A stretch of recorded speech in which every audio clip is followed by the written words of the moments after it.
আজকে যে জীবনের গল্পটি আমরা এখানে প্রচার করছি সেটি একটি অন্যরকম জীবনের গল্প, এই অর্থে যে আমরা এই জীবনের গল্পটি প্রচার করবার আগে আমাদের ফেসবুকে একটি ক্যাম্পেইন চালাই। সেখানে বিশেষ একটি ভিডিও পোস্ট করার পরে আপনাদের কাছ থেকে আমরা অনুমতি চেয়েছিলাম যে এই পর্বটি আমরা প্রচার করব কিনা। আপনারা সেখানে জানেন যে একটা মারাত্মক রকমের সেক্সুয়াল অ্যাবিউজের ঘটনা ঘটেছে রাজধানীতে, এবং এটা শুধু একটা ঘটেছে বলাটা ভুল হবে, এই লোকের ক্ষেত্রে ঘটেছে, এবং তিনি আসলে শারীরিকভাবে কতটা অক্ষম হয়ে গেছেন এই ভিডিওটা দেখার পরে আপনারা মতামত জানিয়েছিলেন যে আপনারা অনুষ্ঠানটি দেখতে চান কিনা, অনুষ্ঠানটি শুনতে চান কিনা। ওখানে আমরা শতভাগ আমরা বলবো 99.9% আমরা পেয়েছি ইয়েস, আপনারা অনুষ্ঠানটি শুনতে চান। সেই অর্থে আমরা আজকের এই অনুষ্ঠানে ওনাকে হাজির করেছি এবং উনি হচ্ছেন ফারুক। আমরা ফর্মালি যেভাবে যাই সেভাবেই আমরা অনুষ্ঠানটা শুরু করতে চাই। জি, আচ্ছা, আপনার নামটা একটু বলেন। আমার নাম মোহাম্মদ ফারুক। বর্তমানে বয়স কত আপনার? আমার 40 বছর চলতে আছে। এখন 40 বছর চলছে, ঠিক আছে। আপনি তো দেখতে শুনতে এখন খুবই বাজে অবস্থায় আছেন, বলতে বাজে যেটা বুঝেছি যে আপনার শারীরিকভাবে একেবারেই নড়াচড়া করার মতো শক্তি নাই। আমাদের ভিডিও যারা দেখেছে ফেসবুকে, প্রিয় শ্রোতা আপনারা নিশ্চয়ই ওনাকে দেখেছেন, একটা ভিডিও ক্লিপস অনেক আগে আমরা ফেসবুকে দিয়ে দিয়েছিলাম যে অনুষ্ঠানটি আমরা প্রচার করবো কি করবো না, একটু আগে যেটা যে বিষয়ে কথা বলছিলাম। তো আপনারা ওখানে দেখেছেন ওনাকে, তো আপনাদের মতামতের ভিত্তিতেই তো প্রচার হচ্ছে, যে কারণেই বলা। আপনার গল্পটা আজকে কি নিয়ে সেটা মোটামুটি আমাদের লিসনাররা জানে, যেটা সাধারণত হ্যালোগিট 920 কখনো হয় না, এবং খুব সেন্সিটিভ একটা বিষয়, যে কারণেই আমরা আমাদের লিসনারদের মতামত চেয়েছিলাম যে সবাই আসলে জানতে চাই কিনা সচেতনতার জায়গাটি থেকে। কিন্তু আমরা কমপ্লিট আপনার পুরো লাইফের স্টোরিটাই তুলে নিয়ে আসতে চাই। আপনার জন্ম জেলা কোথায়? বরিশালে। বরিশালে শহরে। আপনার আত্মীয় স্বজন বলতে কে কে আছে? মা বাবা ভাই বোন সবাই আছে। আপনার মা বাবা ভাই বোন সবাই কি এই ঘটনাটা জানে, যে ঘটনা আপনি আজকে না না বলতে চাচ্ছেন? কেউ আজ পর্যন্ত শেয়ার করেনি, প্রথম আমনুল্লাহ করতেছি। আপনি কেন করতে যাচ্ছেন? আপনার জীবনের এত সেন্সিটিভ একটা বিষয়। এই ঘটনার মধ্যে হাজার হাজার লোক জড়াই যাবে। আমার মতন এগুলো অসুস্থ বহুত লোক করে সর্বনি, উনি খুব খারাপ, এবং আপনি সচেতন করার জন্যই মূলত জি। এই আমি ঘটনাটা। চাইতেছি কোন লোক যেন এই ভুলে আর না পারা না দেয়। আপনিও সামহাও ভুল করেছেন। আমি অনেকবারে ভুল করছি, আজকে আমার হাত পা সবই খুঁয়েছে। আমি প্রিয় শ্রোতা, আমরা শুরু করছি ওনার জীবনের গল্প একেবারে ছোটবেলা থেকে, যেখান থেকে মনে আছে আপনার জীবনের গল্প শুরু করুন, আমি শুনবো। আমার বাপ মা মধ্যে কোনো মিল যাচ্ছিল না, তাকে ভিতরে খুব খারাপ সম্পর্ক ছিল। মানে ঝগড়াঝাটি কেউ করতেন? খুব ঝগড়াঝাটি, মানে কেউ সহ্য করতে পারতো না। আচ্ছা, তো আমি খেলাধুলা করতাম, অনেক বেশি পছন্দ করতাম। ফুটবল লই সারাদিন পরে থাকতাম। খেলতে গেলে রাত্রে খেলে টেলে আর ঘরে উঠতে পারতাম না, কোনো মসজিদ টসজিদে ঘুমাই থাকতাম, আবার পরদিন আবার খেলতে চলে কয় যেতাম। ভাই বোন ছিলেন আপনারা? আমি প্রথম ওই সময় একা ছিলাম, এখন বর্তমানে 2 ভাই 1 বোন। আপনি সবার বড়? হ্যাঁ। জি, আপনি একাই ছিলেন। আপনার বাবা কি করতো? আমার আব্বা রিক্সা চালাইতো। রিক্সা চালাইতো। আচ্ছা, তো বাসায় সবসময় গন্ডগোল ছিল, আপনি ফুটবল খুব পছন্দ করতেন এবং রাতের বেলা বাড়ি ফিরতে পারতেন না, যদি ফুটবল খেলে লেট হয়ে যেত, তাই তো? না, মানে খেলতে গেলে আর ঘরে ঢুকতে দিত না, বলতো যে কাম করবা, তারপর খাওয়া নিজেটা নিজে জোগাই আনো। তো আপনি রাতের বেলা মসজিদে ঘুমিয়ে থাকতেন? জি। ভয়? ভয়, মায়ের তো খাইতেই দিত। আর আমার লোক মায়ের অনেক মারধর করতো। মায়ের অনেক মারতো। না, আপনার চেয়ে মাকে বেশি মারতো? হ্যাঁ, যে সামলাতে পারো না, তা পোলালে চলে যাওয়া হয়। ও, লাস্টে আমি নিজে সময় চিন্তা করলাম যে প্লেয়ার একটা ঘটনা শুনছি যে হে খেলাধুলা লোক বহুত কষ্ট করছে, তা আমার মনের ভিতরে একটা শখ জাগছে। আমি ওদিনকে রাত্রি লঞ্চ ছুটে ঢাকায় স্টেডিয়ামে টোকাই গুলো কাজ করি, ফুটবল খেলা আনা না করি। দাঁড়ান 1 মিনিট, এটা কত বছর বয়সে? আপনি তখন পড়াশোনা করছিলেন? আমি কোনোদিন স্কুলে খুব কম গেছি, আমার সবসময় খেলা মনে ছিল ফুটবল। আচ্ছা, তো ওই সময়ে আপনি একেবারে ছোট বয়সে 7-8 বছর বয়স, আমার সঙ্গে শূন্যত হয় নাই। ওই সময় আসেন আপনি? ওই সময় ঢাকা চলে যাই, আমি ঢাকা উঠে এই বুলবুল আছে না ক্রিকেট প্লেয়ার, আর ছত্র রক্সি ভাই। কিভাবে হলো আমি একটু শুনতে চাই, একটু সিরিয়ালি বলেন ঘটনাগুলো কিভাবে ঘটছে ঢাকায় আসার পরে। আমি জানতে চাচ্ছি কারণ এর আগে তো আপনি ঢাকায় আসেননি কখনো। না। তো বরিশাল থেকে আপনি ঢাকায় আসলেন, কিভাবে আসলেন আপনি? লঞ্চ উঠলাম, ওই প্লেয়ার কথা মনে করো, অনেক প্লেয়ার গল্পটা আমার শুনেছে যে হে খেলাধুলার জন্য এভেলেবল কষ্ট করছে, কাপড় দিয়ে ফুটবল বানিয়ে খেলাধুলা করছে। পেলের গল্প করেছে আপনার কাছে? ব্রাজিলের সেই মহানায়ক না, কিন্তু পেলের গল্পটা আপনি কার কাছ থেকে শুনতেন? আমার এক এলাকার এক ভাই আছে হানিফ, ও লেখাপড়া করতো, অর্ধার সন্ধ্যার পর অর্ধার যে বইতাম আমি। আচ্ছা, তো ও আমার এই গল্পটা শুনেছিল যে তুই তো যে কি কষ্ট করছ, তোর কাছে অনেক মানুষ অনেক কষ্ট করছে, আর আমি বড় বড় প্লেয়ার। আচ্ছা, এগুলো বলে আপনাকে উৎসাহ দিত? আমার উৎসাহ দিচ্ছে, আমি ওদিনকে লঞ্চ উঠছি, ঢাকায় করছি। আচ্ছা, ঢাকায় আসলেন, ঢাকা আইয়া মানে কি খাবো কি করবো চিন্তা করে পাইতেছিলাম না। কোন এলাকায় আসলেন উঠলেন? একদম বাইতুল মোকাররমের সামনে যে বড় টাওয়ার মানে প্রথম ওই জায়গায় আমি উঠছি। আচ্ছা, তারপর ওই জায়গায় কটা টোকায় পোলাফানে লাগে মার্বল খেললাম, ওগুলো পরিচয় হইলো। আর আমার বুদ্ধি দিল যে আমাগুলো কাজ করতে পারবি, তুই কাগজ টোকাবি। আমার একটা বস্তা দিল, আমি ওগুলো কাগজ টোকাই ওগুলোকে বেচলাম, খাওয়ানো টাকা উঠতে গেলাম, আমার চিন্তা নেই। পরে যেখানে ওই যে 24 তলাটা ওই সাইডে জুলাস ভাই, লিটন ভাই নামে দুজন, আর মজিবার ভাই, ফকিরে বলেন মজিবার ভাই। আচ্ছা এরা মনে করেন এরা কিছু কিছু লোকজন ফুটবল খেলতে, বৃষ্টি বৃষ্টি নামলে মানুষের চোরে কাপড় চোপড় লয়ে যেতে, আমার বাবা করতে কাপড় চোপড় দিতে, বইতে ধরে নাস্তা খাওয়াবো, মানে কাপড় চোপড় দেখার জন্য। আর দেখার জন্য আমি বইয়ে থাকতাম, নাস্তা খাওয়ালে খুব ভালো পেতাম আমরা সবাই। আচ্ছা মানে ওগুলো বসে বসে পাহারা দিতেন। পাহাড় দিতাম, আর হেগা লাগো খেলাধুলার চেষ্টা চালাই দিতাম, মিসকে বইয়ে থাকতাম না। বেলাল ভাই এমন আছে স্টেডিয়ামে, এমন বেলাল ভাই, আচ্ছা আচ্ছা হে আমার খুব ভালো পেতো। আচ্ছা পরে আস্তে আস্তে হেগা লাগো মিশিয়ে গেলাম। পরে এক পর্যায়ে স্টেডিয়ামে মালা ভাই নামে একজন লোক আছে, স্টেডিয়ামের যাতে টোক আছে হেগো সবারই এই কাজ দেয়, হার লাগা পরিচয় হে আমার স্টেডিয়ামের ভিতরে ঢুকতে দিল। পরে কাজ করতে করতে পরে পরিচয় ক্রিকেট প্লেয়ার রফিক ভাই আর বুলবুল ভাই আছে না, বুলবুল ভাই, কেমন পরিচয় হলো? এই বরিশালে খেলতে গেছিল, বাজারে খেলতে গেছিল, সেই সময় হাল্লা হারে আমি দেখছি 101 রান করে সবাই, আমি এই কথাটা মনে রাখছিলাম। পরে সব টোকাই গুলো বই রয়েছি, আমার ডাক দিচ্ছে, আমার গায়ে কোনো গেঞ্জি আসল না, আমার ডাক দেখো তোর বাড়ি কমকে বলছিল, তোকে বরিশাল খেলতে গেছিলাম, আমি চিনি তো, আপনি 101 রান করেছিলেন, হ্যাঁ তুই আমার সেন্সেস তাহলে। তারপর তারা একটা সিঁদুর একটা গেঞ্জি গিফট করছিল, ভারত সিঁদুর আছে না, এগুলো র্যাক সাদা লাল র্যাক র্যাক একটা গেঞ্জি হারে গিফট করছিল, এই গেঞ্জিটা আমার ব্যাগে কোনো বাদ করে আমার দেশে গেঞ্জি তো অনেক বড়, প্যান্টের মধ্যে ঢুকাইয়া আর একটা শর্ট প্যান্ট দিয়েছিল আমার, এই পরে থাক এই হাল্লাকে মনে করেন মোটামুটি হলে তাই হার আশা বই থাকতাম। কোন সময় ব্যাগ লই আমি স্টেডিয়ামের ভিতরে ঘুরতাম, যাইতাম, যেদিকে যেতে যাইতে হইতো, যার সব 20 টাকা 50 টাকা দিতে ওই আমি খাইতাম। পরে মনে করেন পরিচয় হলো রক্সি বই লাগে, মহামডানি খেলতে সময় রক্সি বই। পরে হে আমার একটা জার্সি দিল 20 নম্বর, ও আরামবাগে যখন খেলতে আরামবাগের টিমের একটা জার্সি দিল 20 নম্বর প্যান্ট আর জার্সি, এইটা তুই গায়ে দিস। রাতে থাকতেন কই? স্টেডিয়ামের বারান্দায় ঘুমাইতাম। ওখানে কি আর কেউ ঘুমাতো নাকি? অনেক বহুত পোলাপন ঘুমাইতো। এখনো ঘুমায়? এখনো ঘুমাই, আমি এখনো তো ঘুমাই, এখানে ওখানেই ঘুমান? এখানে ঘুমাই, আপনারা না হওয়ার আগে আমি এখানে ঘুমাই। স্টেডিয়ামের কোথায় ঘুমান? এটা স্টেডিয়ামের স্টেডিয়াম, পুরো স্টেডিয়ামের ভিতরে লোকজন ঘুমাই, ওইখানে আপনি ঘুমান? আমি আমার পছন্দের মতন একটা জায়গায় মনে করে শুয়ে থাকে। যে আপনার আসবাবপত্র কি আছে? কিচ্ছু নাই, এই যে একটা লুঙ্গি আছে, একটা লুঙ্গিটা নিচে লাসি, আর জুতাটা মনে করেন একটা পলিথিনের মধ্যে ঢুকাই মাথার তলে দিয়ে দিই, আর কিচ্ছু নেই। সারাদিন কিভাবে টাকা পয়সা কই পান? পরিস্থিতি যদি কেউ কাজ লাগে মিলে দেখাতে হয়, তাহলে তার আমি কতটা কই যে ভাই এই সমস্যা আছে, 10 টাকা 2-4 পয়সা যা দেয় ওইটা দিয়ে নিজে খান আর রাতের বেলায় ঘুমায় থাকেন? হয় তো। ভিক্ষার জন্য হাত পাতেন? মানে কেউ কাছে সরাসরি হাত পাতে না, যে দাঁড়াই ভাই আমি সমস্যা আছে, যদি এগুলো কেউ বলে আর যদি কেউ কিছু দেয় তাহলে ওইটাই নি, ডাইরেক্ট হাত পাততে পারি না, আজে বাজে কথা কামাচ্ছি। প্রিয় শ্রোতা, আজকে যে গল্পটি আমরা এখানে তুলে ধরছি সেখানে অনেক গুরুত্বপূর্ণ ব্যক্তিদের নাম আসবে, যেটি যদি সুবিধাজনক ভাবে তাদের নামগুলো প্লেস করা যায় সেক্ষেত্রে আমরা সেটা প্রচার করবো, আর যদি বিষয়গুলো খুব সেন্সিটিভ হয়, তাদের মান সম্মানের বিষয় জড়িত হয়, সেক্ষেত্রে আমরা নামটাগুলোকে মিউট করবো। সো আপনারা প্রথমেই ওর সঙ্গে কথাবার্তা বলেই বুঝতে পেরেছেন যে ও আজকে যেসব ব্যক্তিদের নাম বলছে তারা ন্যাশনালি অনেক বিখ্যাত। ওকে, বলুন তারপর। তারপর স্টেডিয়ামে থাকতে থাকতে থাকতে থাকতে পর দেখা গেল খুব ভালো সম্পর্ক হয়ে গেল। ওই সময় একটা প্লেয়ার বাংলাদেশ টিমে একটা ছিল, প্রেসিডেন্ট কাপ হয়েছিল একটা, তো ওই সময় ওমান্সের প্লেয়াররা ছিল, তা আমি কালো দেখে তো আমার বেশি পছন্দ করছে। আমার ডিউটি ছিল এক কাতলি গরম চা, রং চা, লেবু আর একটা বরফের টুকরো, এই নিয়ে প্লেয়ার মানে যে সাইডে যে সাইড হাগাকে দিয়ে তো এই দিয়ে ডাকতে ছিল আমারে। ওই ওমান্সের প্লেয়াররা আমার খুব পছন্দ করছিল। পর যেদিনকে খেলা শেষ হবে ওরা তো ঠকে গেছে, ওরা দেশে চলে যাবে, কুরবানি তৈরি ছিল আগে।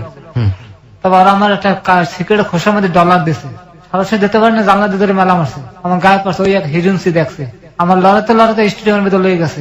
আমি যাই টাকাটা আমার পরিস্থিতি দেখা আছে, 1000 ডলারটা দিলাম, বাংলায় আমার কত 1000-2 থার মতো মনে দিচ্ছে, ওইলে আমি বাড়ি চলে গেছে, আর আমার স্টেডিয়ামে থাকা হইলো না। কতদিন পরে আনুমানিক কতদিন পরে বাড়ি গেলেন? 9 মাস। আমার মা কইছে আমি 9 মাস পরে আমার দেখছে। 9 মাস পরে বাড়ি গেলেন, এই এতটুকু টাকা নিয়ে 9 মাস পরে। 9 মাস বাড়ির কথা মনে পড়তো না? মনে পড়তো না আমার, খালি মনের মধ্যে সব প্লেয়ার সবল্লা খালি খেলাধুলা পড়ে থাকতাম। আউটডোর স্টেডিয়াম, যেটা আমি মনে করেন আউটডোর স্টেডিয়াম না আছে না, যেটার মধ্যে আমি মনে করেন গাড়ি পার্কিং করছে, ওইটা ছিল যে খেলাধুলা, ওইটা হ্যান্ডবল খেলা ওইটার ভিতরে। ওইটার মধ্যে বেলাল ভাই আমাকে কাবাডি খেলার লোক টোকাই গুলো একটা টিম করছিল, টোকাই টিম কাবাডি, এটার মধ্যে আমি খেলছি। তারপর পাইনিয়ার খেলছি, আমি অনেক লাগালাগ বিভিন্ন জায়গায় খেলতে যাইতাম। ছোট মানুষ কিন্তু আমি মনে করেন মিডফিল্ডে খুব ভালো খেলতাম, আমার সবাই লয়ে যেত লক্ষ্য নিয়ে, খালি মনে একটা আশা প্লেয়ার পারলাম না। ঠিক আছে, শুনি আমরা। 9 মাস পরে বাড়ি গেলেন, তারপর? বাড়ি যেয়ে মনে করেন মা বাবার লোক মিশতে মিশতো কেমন জানি ঢাকার কথা ভুলে গেলাম। পরে এক পর্যায়ে মনে আমার হানিফ কাকে তুই ঢাকার কি অবস্থা, তুই তো গেলে জিত করে প্লেয়ারই দেখাবি আমাকে। ওই যে লোকটা আপনাকে পেলের কথা বলছে? জি। তোর ঘটনা তুই তো মনে করেন হ্যাঁ সব ভুলিয়ে গেলি। আবার আমি লঞ্চ উঠলাম, ওর কত লগালগ আমি লঞ্চ উঠছি, আমার তো ভাড়া লাগে না, লঞ্চ উঠতে আবার ঢাকা এলাম, আবার মনে করেন ঢাকা লগা রইলাম। এক পর্যায়ে একজনের লাগা পরিচয় হইলে football player, police team, IG team আছে, আইজি টিমের সেলিম স্যারের লাগে পরিচয় হইলো। আমরা তো টিম রাখছি, তা তুই আমাকে টিমের লাগে থাকবি। তোরা বেতন দেবো, খাওয়া হলো আমাকে লাগে সব। এই আমি হ্যার কথা মতন উত্তরে চলে যাই, হ্যাঁ লাগে থাকতে থাকতে থাকতে থাকতে একজন মনে করেন আইজি টিমের যে গোলকিপার ইমরান ভাই, সে আমার এবিলে জীবন মানুষের কারে না, তুই ড্রাইভিং শিখ। আমি কোন হয় কথা ঠিক করছে, আমার বুঝালো যে এই সমস্ত কাম করে তোর জীবন চলবে না, প্লেয়ার তুই হইতে পারবি না, সবার কপালেই নাই। সবাই যদি প্লেয়ার ফুটবল কি খুব ভালো খেলতেন আপনি? হ্যাঁ, আমি মিডফিল্ডে খুব ভালো খেলতাম, বানায় বল বানাইনি, আমরা অনেক ভালো ভালো পারতাম, খুব ভালো বল বানিয়ে দিতে পারতাম। গাড়ি পাওয়া ছিল না কিন্তু আমার, কিন্তু আমি এই জিনিসটা খুব ভালো পারতাম। আচ্ছা, তো আপনাকে কে পরামর্শ দিল ড্রাইভার? ইমরান ভাই, উনি হচ্ছে যে আইজি টিমের গোলকিপার। আচ্ছা, আপনার কত বছর বয়সের দিকে আনুমানিক মনে আছে? 9-10 কত সালের দিকে মনে আছে ড্রাইভারই কথা পরামর্শ দিল আপনাকে? এটা 95-তে পরামর্শ দিল, তারপর পরে আমি বললাম ঠিক আছে। আমি আবার বরিশাল আইলাম, আই আমাকে বাসা তো কোর্টের সামনে অনেক ডিসি গাড়ি ঘুরে, ডিসি এডিসি জেনারেল গাড়ি ঘুরে থাকে তো হ্যাঁ, যে ক্লিনার সে খুব দুর্বল, একটা গাড়ি বেশি 2টা গাড়ি ধুতে পারে না, শুকনো মানুষ তো। আমার যে ওস্তাদ বর্তমানে প্রথম যে ওস্তাদ আমার দেখা কথা ঠিক গাড়ি দিতে পারবো। প্রথম দিন আমার একটু গাড়ি চালানো আকপিস করালো, আমি লোভে পড়িয়ে গেলাম, আমি তো গাড়ি চালাতে পারি। পরের দিন আমি নিজেই মনে করেন গাড়ি চাবি লই, গাড়ি চালাই ভাঙ্গে চুরি গাড়ি লই, গাড়ি ধুয়ে বাস পলাইছি। ডিস্ট্রিক্ট নাজির আমার খোঁজে গাড়ি বাংলা কামনে ডিস্ট্রিক্টের গাড়ি।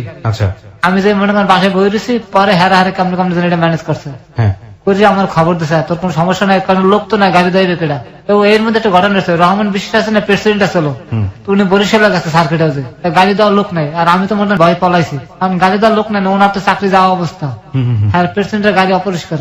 পরে আমার কাছে সবকিছু বুঝলে আমার খবর দিছে, যাওয়ার খবর দে। পরে আমি গাড়িটা ধুয়ে টুয়ে দিয়ে ই করছে, তার মিট হয়ে গেছে জিনিসটা। আস্তে আস্তে ড্রাইভিং শেখানো, ম্যাজিস্ট্রেট আপনাকে কে শেখালো?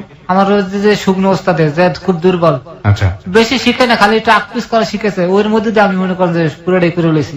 পরে মনে করেন যে লাইসেন্স করতে পারি না, এই যে ম্যাজিস্ট্রেট মাহবুব স্যার ছিল, ওনার আমার একটু ভালো সম্পর্ক হয়েছিল। আচ্ছা, কিভাবে সম্পর্ক হলো? ওই যে উনি যখন অফিসে যান মনে করেন ঢোকেটাকে সালাম দিতাম, আর মনে করেন ব্যাগটা ধরে নিয়ে রুমের মধ্যে ঢুয়ে লয়ে যেতাম লক করে, হয়তো মনে করেন উনি আমার খুব ভালো পাওয়া শুরু করলো। পরে উনি ওনার ডিউটি পড়লো লাইসেন্সের এই যে এডি আছে না, ভেহিকেল ইন্সপেক্টর, এই ভেহিকেল ইন্সপেক্টর তো ঘুষ খায়, ঘুষ খাওয়া বন্ধ করার লোক ওনার এডিএম স্যার ওনার ওখানে দিল, তুমি ইন্টারভিউ নাও। পরে আমি যে স্যার দিলাম, স্যার আমি তো মনে করেন লেহাপড়া জানি, আমি কেমন কি করবো স্যার, গাড়ি চালাই দেখাতে পারবো কিন্তু লেহাপড়া কাম পারবো না স্যার আমি। তোমার ফর্মটা আমার দাও, এই ফর্ম গুলো নিজে দেখাইয়া দিয়ে দিছে, কাজ যা তুমি ফিল্ড টেস্টে থেকে খালি এই ফিল্ড টেস্ট আমার গাড়ি দিছে, এডিএম স্যারের গাড়ি আমার দিছে। আমি সামনে গেছে দেখাইছি, আমার কাছে আর লাগবে না, যা হয়েছে আমার লাইসেন্স হয়ে গেছে। তারপরে ঢাকায় ঢুকলাম, এক বড় হারুন ভাই নামে এক লোক দ্বারা আইলাম, চাকরি করে উত্তরায়, এক আদমের চাকরি দেয় প্রথম আমার। কিসের চাকরি? আদম আদম ব্যবসায়ী। হ্যাঁ, চাকরি দেয়, এই চাকরি দিয়ে শুরু করলে বিমানের ক্যাপ্টেনের চাকরি দিলাম হেন্দে, মানে 10 দিনের মধ্যে আমার ইয়ে হয়ে গেল। চালান দেখে ক্যাপ্টেন কয় তুমি আমার গাড়ি চালাবো। ওনার সঙ্গে পরিচয় হলো কিভাবে আপনার ক্যাপ্টেনের সঙ্গে? ক্যাপ্টেনের বাসায় আদম ভাড়া থাকতো। সমস্যা হচ্ছে আপনার? না ভাইয়া, চোখে দিয়ে পানি পড়তেছে যে, মানে কোনোদিন সামনে সামনে হয়নি তো ভাইয়া। কোনো সমস্যা নাই, আপনি আরামসে বলেন, রিল্যাক্সলি বলেন, দরকার হলে আরো সময় নেন। আপনি ক্যাপ্টেন হিসেবে আমার নিয়ে বিমানের ক্যাপ্টেন আসলো, হ্যাঁ ডিউটি করতে রইলাম আস্তে আস্তে আমার মানে পরিবর্তন হইতে আছে। পরে লাগলাম এবি ব্যাংকে চাকরি, মানে খুব দ্রুত আপনার উন্নতি হচ্ছে, খুব দ্রুত আমার চাকরির পরিবর্তন হইতেছে। ওর উত্থানটা বুঝতে পারছেন, মানে একেবারে গ্রামের রজপাড়া গায়ে থেকে উঠে এসে ও কিভাবে ড্রাইভিং শিখে বড় বড় গুণী মানুষদের ড্রাইভার হয়েছে, গাড়ি ড্রাইভার, এবং ওর উত্থানটা আপনারা দেখতে পাচ্ছেন যে কত ড্রামাটিক্যালি, কত দ্রুত। আচ্ছা বলুন তারপর। তারপরে আমি একদিন মনে করেন যে ম্যাডামের স্যারের যে বউ, এবি ব্যাংকের স্যারের বউ, উনি খুব রাগী মানুষ, ওনার আমার কথা কাটাকাটি গাড়িতে বইয়া। আমি ক্যান্টনমেন্টের দিয়ে মনে করেন যে আমি ইসে আওয়াজ ছিলাম, আজমপুর একটা কমিটি সেন্টার আছে, ওই কমিটি সেন্টার দাওয়াত খাইতে আওয়াজ আছে, তার স্যারের আমরা লইয়া তারপরে এক লগে দাওয়াত খাইতে যাবো। কিন্তু ম্যাডাম আমার এমন ভাবে মনে করেন ঝগড়া লেগে গেছে গাড়ির ভিতরে বইয়ে, ঝগড়া লেগে গেছে, কিন্তু আমি সহ্য করতে পারবো, হে কইতে স্যার আমি গাড়ি চালাইতে আছি। কচুঘাতের মুখে এক সময় একটা টেম্পু, যে লেগুনে বড় টেম্পু গুলি আছে না, ওই টেম্পু মারিয়ে দিই, আমার বন্যাটা একদম মনে করেন ব্যাংকের পিছনে চলে যায়। এটা কি ওনাদের ঝগড়ার কারণে আমার সেন্স আসলে ওনার দিকে, গাড়ি চালানোর দিকে আসলে না। একটা বিষয় এখানে একটু সবাইকে সতর্ক করতে চাই, বিশেষ করে রিক্সাতে যারা চড়েন, রিক্সাতে বিশেষ করে কাপল যারা আছেন, বয়ফ্রেন্ড গার্লফ্রেন্ড এবং অনেক সময় হাজবেন্ড ওয়াইফ, যাই হোক না কেন, রিক্সাতে উঠলে আমরা এমন ভাবে কথা বলা শুরু করি বা এমন আচরণ করি, আমরা ধরেই নিই যে রিক্সাওয়ালা কিছু শুনছে না। একইভাবে সিএনজিতেও আমরা এই ধরনের আচরণ করি অনেক সময়, এবং গাড়িতেও, কিন্তু অত্যন্ত সেন্সিটিভ বিষয়গুলো আমরা অনেক সময় এই জায়গাগুলোতে করে ফেলি এবং আমরা ধরেই নিই যে তারা আসলে কিছু শুনছে না, কিন্তু তারা শোনেন। এই তৃতীয় পক্ষকে আমরা অস্বীকার করি, আসলে অস্বীকার করার কিছুই নাই, এবং এটা তাদের উপরে ইম্প্যাক্ট ফেলে। এবং এই যে অ্যাক্সিডেন্টের কথা বললো, এরকম অ্যাক্সিডেন্ট হওয়ার হামেশাই হয়। সুতরাং গাড়িতে উঠে যত সম্ভব নিজেদেরকে কন্ট্রোলে রাখুন, এবং এটা আপনার জন্যই ভালো। বলুন তারপরে। পরে অ্যাক্সিডেন্ট করার পর স্যারে আমার অনেক ভালো জানতো, উনি আমার খুব পছন্দ করতো। স্যারে ডিউটি ছিল 2 মায়ের স্কুলে না আনা, উনি গাড়ি পেতেন, উনি এর গাড়ি পেতেন না, আচ্ছা ব্যাংকের গাড়ি, কিন্তু উনি গাড়িতে উঠতে পারতো, উনি বাসে যেত। পরে মনে করেন ম্যাডাম এলে ঝগড়া অর্ডার পর গাড়িটা মই করলাম, স্যার আমার খুব ক্ষেপি করলো। পরে ওই আমার টাকা পয়সা দিলে লাইট লুট কিনে, আর আমি চিন্তা করলাম কি আমার মনে হয় চাকরি নাই, তো আমি লাইট লুট কিনে দিই আর কিছু টাকা আমাদের রাখে দিয়া আমি গেছি, স্যার আমি চাকরি করবো না। ওকে। যাই পড়লাম, আইয়ে মনে করেন যে পল্টনে এক পাকিস্তানের চাকরি লইলাম। আর চাকরি করতে করতে করতে করতে মনে করেন যে পরিচে হইলো যে মনে করেন রেন্টেকারের দেলার বেগুলো। হ্যাঁ, আমার চাকরি হঠাৎ করে একদিন চলে যায়, দেলার বের করলাম, দেলার বে আমার তো চাকরি নেই, আমি কি করবো, তুমি আমার রেন্টেকারে ভর্তি হও, তোমার তো গাড়ি চালানো আমি দেখছি ভালো, তুমি রেন্টেকারে ভর্তি। এই রেন্টেকারে ঢুকলাম। কত সালের দিকে এটা? 2007 বা 8 হইবে। আচ্ছা আচ্ছা, ওকে। ঢুকলাম, ঢোকার পরে মনে করেন যে হ্যাঁ লাগা আমার ট্রিপ মনে করেন যে লাগা বান্ধে লাগিয়ে রইলো, সমস্ত যে আমার একবার নেয় এই আমারই খোঁজে, তো ওই ছেলেটা দেন। ওকে। পরে মনে করেন যে বাবুদের নামে একজন লোক আছে হিন্দু, ওকে। উনি আমার হ্যার গাড়ির লোক সেট করে, যে হ্যাঁ 4 জন পার্টনার, তো তারা নিজেরা বই আমার সেট করে যে এই গাড়িটা দিয়ে দাও, ও আর ট্রিপ আছে বেশি। ওকে। শুরু করে আর পিছনে আমি আর তাকাইনি, আমি চলতেই গেছি। ওকে। রেন্টেকারের সিস্টেমটা কি ছিল? মানে গাড়ি যে যেখানে খুশি ভাড়া নিত? ভাড়া নিতে পারতো আপনি জানেন, আপনি এন্ট্রি করিয়া আর আপনার ছবি তুলে রেখে দিত। তো আপনি ঢুকলেন রেন্টেকারে? ঢুকলাম, ঢুকে মনে করেন আমার কাজ চলতে আছে, আমি কোনো সময় মিস যাই না, আমি পিছনে একটু ঘটনা রেখেছে ওই বলতে চাই। আবার বলেন। এমপি আলালবের 2001 নির্বাচনের সময় আমার গাড়ি ভাড়া নেই। আচ্ছা। বরিশাল দিয়ে, তা আমি নির্বাচনে 2001 হেল্লা মনে করেন থাকি, সবার ভালো পরিচয় হয়ে যায় আমার লাগে। আচ্ছা। একদিন রাত্রে মনে করেন যে আলালবের কিছু লোকজন গণ্য দিয়ে আগুন যারা দিয়ে দিতে রাত্রে 2টার সময়, হঠাৎ করে হাগা কিছু বাহিনী আছে, রাত্রে পার করে দিতে হইবে। পরে আমার কলে তোমার গাড়িটা আছে খালি, আমি কাছে আছে স্যার, কথা আমার লোকজন গণ্য একটু দিয়ে গণ্য দিয়ে আগুন যারা দিয়ে আমার কাছে, আমি রাত্রে রাজি হয়ে গেছি, ভাড়া বেশি দিছে, আমি রাজি গেছি। তা আমি রাত্রে দিয়ে আসার সময় গাড়ি রাত্রে অ্যাক্সিডেন্ট করে, আমি রাত্রে প্রথম একটা হুন্ডা মারে, হুন্ডা লাগছে না, পরে এক রিক্সার মধ্যে যাত্রী মহিলার পুরুষ ধাক্কা একজন কানের পর্দা ফাঁকছেন, একজন বুক ফাটতে যায়। আপনার? না না, আমার গাড়িতে। পরে আমি গাড়িতে উঠে বরিশাল মেডিকেল ভর্তি করি। আপনার গাড়িতে ধাক্কা লাগে? আমি ঠিক বুঝলাম না। মানে যাত্রী নামে দেওয়ার সময় রাত্রে আমি প্রথম একটা হুন্ডা অ্যাক্সিডেন্ট করে, তা ভয়ের ঠাল আমি গণ্য ইসে ঢুকি, উজিরপুর ঢুকি, অবিবের এলাকা, অবি আর এলাকায় ঢুকে, তো ওই এলাকা আমার লোকজন আছে, আমি সিনিয়র ইলেকশনের সময় সবাই তো আমার কিছু করতে পারবে, এই চিন্তা ছিল মাথায়। ঢাকা এলাকা যখন ঢুকছি না, তখন খুব ভোরে একটা রিক্সা, আপনি নাড়া আছে না ধান, এই ধান খেতে রাস্তার মধ্যে ফালাই রাখছে। তো ওই রিক্সাওয়ালারা মনে খুব সম্ভব আমার গাড়ি চালানোর মতো, যেটা আমি বুঝতে পারতেছি, রিক্সাওয়ালারা মনে যাত্রী করছে রিক্সা ঘুরাও, তা রাস্তা তো সরে 2 পাশে নাড়া ফালাই রাখছে, রাস্তা কোনো কম কমে গেছে রাস্তা। তা আমি তো মনে করেন টাইনে যাইতে আসছি, আমার শহর উঠতে হবে। ওই রিক্সাওয়ালা করছে, হঠাৎ করে গাড়ি ঘুরিয়ে ফেলেছে, আর আমি মারি দিতেছি রিক্সাটাকে। ওই যাত্রী 2 জন পড়ে গেছে, মহিলা একটা পুরুষ, দুজন হিন্দু। পরে একদম মনে করেন আমি গাড়িতে তাকে উঠলাম, খবরদার কেউ ধরবেন না, এটা এমপি সাহেবের গাড়ি, যাও আমরা বুঝবো, আপনি আগে গাড়িতে রুগী উড়ে দেন, আমি লয়ে যাই আগে। এই দুজন আমি উড়ে বরিশাল মেডিকেলে নিয়ে ভর্তি করে আমি গাড়ি পলাই পড়ি। আয়ার রাত্রে বিকেল 4টার সময় দুজন মারা যায়। পারলাম না, বাঁচাতে পারেন না? পারলাম, চেষ্টা করছে, কোন ড্রাইভার আসতে রিক্স লয় না, যে রুগী লইয়া মেডিকেলে ভর্তি করছে। আমার কাগজপত্র দেখে ম্যাজিস্ট্রেট আমার জামিন দিয়ে দিছে। ম্যাজিস্ট্রেট জামিন দিয়ে দিল মানে? ঠিক বুঝলাম না, আপনাকে ধরছিল নাকি? আমি সারেন্ডার করছিলাম। কেন? আমার নামে তো মামলা হয়েছে এই রোগী তুলার কারণে গাড়িতে? হ্যাঁ, না না না, আমি গাড়ি অ্যাক্সিডেন্ট করছি না, গাড়ির নাম্বারটা আমার গাড়ি হুদ্দে জব্দ হয়ে গেছে, থানা ধরে লয়ে গেছে। নেওয়ার পর আমার মামলা হয়েছে, বাপ ঠিক একজন ধরা পড়ছে, আমার হেডকোয়ার্টার ধরা পড়ছে, আমি সবকিছু করে দিয়েছে, আর কোর্টের পিছনে বাসার মতো সবাই এসেনি। মামলার পরে আমার মামলায় লেখে দিয়ে গেছে পুলিশ দারোগা ইমরান স্যার, ভালো আসলো, যে ড্রাইভার চেষ্টা করছে, যে বাঁচানোর পারে নাই, মেডিকেলে ভর্তি করছে, এই কথার উপরে আমার জামিন হয়েছে। তা আমার যে উকিল ছিল, এ কথা স্যার এই ছেলে যদি খারাপ হতো তাহলে রুগী মেডিকেল আনতে না, রাস্তায় ফেলাই থুই দিত, চেষ্টা করছে, বাঁচানোর পারেনি, এই জামিন হয়ে গেল। পরে আল্লাহ জামিনের আগে আমি খুব ভয় পেয়ে গেছিলাম। মানে জামিন ঠিক আপনি জেলে গিয়েছিলেন? না, আমার যাইতে হয়নি, আমি পার্টির লোক একটা মিছিল করিয়ে হেলাইছি, যারা উড়িয়ে হেলাবে এত টাকা দেবো। পরে আল্লাহর কাছে প্রার্থনা করলাম, আল্লাহ যদি আমি এই যে মাপ পাই তাহলে আমি এটা 3 মেয়ে বিয়ে করবো। মানে আপনি প্রার্থনা করলেন? আল্লাহর কাছে একটা প্রার্থনা করলাম, যাতে আমি খালাস জামিন পাই। আমি খুব ভয় পেয়ে গেছিলাম যে মার্ডার মানে ও স্বাভাবিক মার্ডারের মধ্যে তোমার এই কেসে মনে আমার সাজা আমার এবিল হইবে। আমি ভয় জানতাম না যে গাড়ি অ্যাক্সিডেন্টের মার্ডার আর ওই ম্যাটার এক না, বুঝতাম না আমি। পরে আল্লাহ ঠিকই যখন আমি দেখছি যে আমি জামিন পেয়ে গেছে, তখন আমি মনে মনে করছি যে আমি একটা এতিম মেয়ে বিয়ে করবো। পরে যে আমি বিয়েটা করি, আমি সুন্দরবন লঞ্চের নাম শুনছেন তো আপনি মনে হয়? সুন্দরবন লঞ্চ, জি। হ্যাঁ। এই সুন্দরবন লঞ্চের মালিক আছে জন্টু শেখ, জি। হ্যাঁ চাকরি করতাম আমি। আচ্ছা, কিসের চাকরি করতেন? ড্রাইভিং। ওকে। তো আমার এই প্রায় সময় রাত্রে একটা মোবাইল দিয়ে মিস কল হইতো। অকারণে মিস কল আসতো? হ্যাঁ, অকারণে মিস কল হইতো। আমি কোন সময় ব্যাক করতাম, আমার অবশ্যই আমি কোন সময় ব্যাক করি না। আচ্ছা। তোমার যাতে কথা করিস তা তুমি সরাসরি করো। ওকে। কিন্তু সারা রাত বই খালি মিস কল হইতো, সারা রাত বইয়া ঘুমাইতে পারতাম না। পরে এক সময় ব্যাক করলাম, করার পর হাল্লা মাল্লা কথাবার্তা হইলো। আমি জিজ্ঞাসলাম তোমার কে কে আছে? আমার কেউ না, বাপ মা না। তখন তো মনে করেন আমার তার প্রতি একটু দুর্বলতা লাগিয়ে গেল। আমি তো এতিম খুঁজে মনে মনে। আচ্ছা, তো ওর নাম কি ছিল? ফেরোজা। ফিরোজা, আচ্ছা, হ্যাঁ। পরে মনে করেন হাল্লা আমার লাগে একদিন মনে করেন যে রাত্রে কথা হয় কি যে আমি তুমি এক কাপের বরিশাল লাইতে পারবো? আমি পারবো না। মানে মেয়ের সঙ্গে কি আপনার পরিচয় হয়ে গেল? হ্যাঁ, ফোনে ফোনে ওই ধরনের সম্পর্ক কি হয়ে গেল? আমার লাগে সম্পর্কটা হয়ে গেল। আচ্ছা। তা আমি জিজ্ঞেস করলাম যে তুমি এক কাপের বরিশাল লাইতে পারবো? পারবো না। আচ্ছা। ভোর 7টার সময় উঠতে আমার ফোন দিচ্ছে আমি কিন্তু গাড়িতে। আমি বিশ্বাস করিনি। আপনার সঙ্গে ফোনে কথোপকথন হওয়ার কতদিন পরের ঘটনা? 3 মাস। 3 মাসের মধ্যেই? হ্যাঁ। আচ্ছা, তারপর? পরে আমার গাড়িতে 7টার সময় আমি গাড়িতে, আমি বিশ্বাস করিনি জিনিসটা। আমি মনে করেন বাসায় ডিউটি করতে আছে ম্যাডামের, আর বাচ্চা করে ডিউটি। পরে মনে করেন 4টার সময় আমার বরিশাল ফোন দিচ্ছে আমি নতুল্লা বাস। কিসের লগে? নতুল্লা বাস। আমি বাস স্ট্যান্ডের নাম আছে নতুল্লা বাস। আচ্ছা আচ্ছা। তখন আমি আমার পাশে একটা ছোট ভাই আসলো রফিক নাম, আমার সবসময় কারণ রফিক ঘটনাটা ঠিক আছে, এভেলেবল ঘটনা মেয়ে তাই পড়ছে। চল ফারুক আগে দেখে লই। আচ্ছা ঠিক আছে চল যাই। এই রিক্সা গেলাম, যাই আমার দেখে তো পছন্দ হয় না, দেখে যে মা ভাই সম্ভব না। মানে যত কিছু মন থেকে নিয়ে নিতে পারছেন না?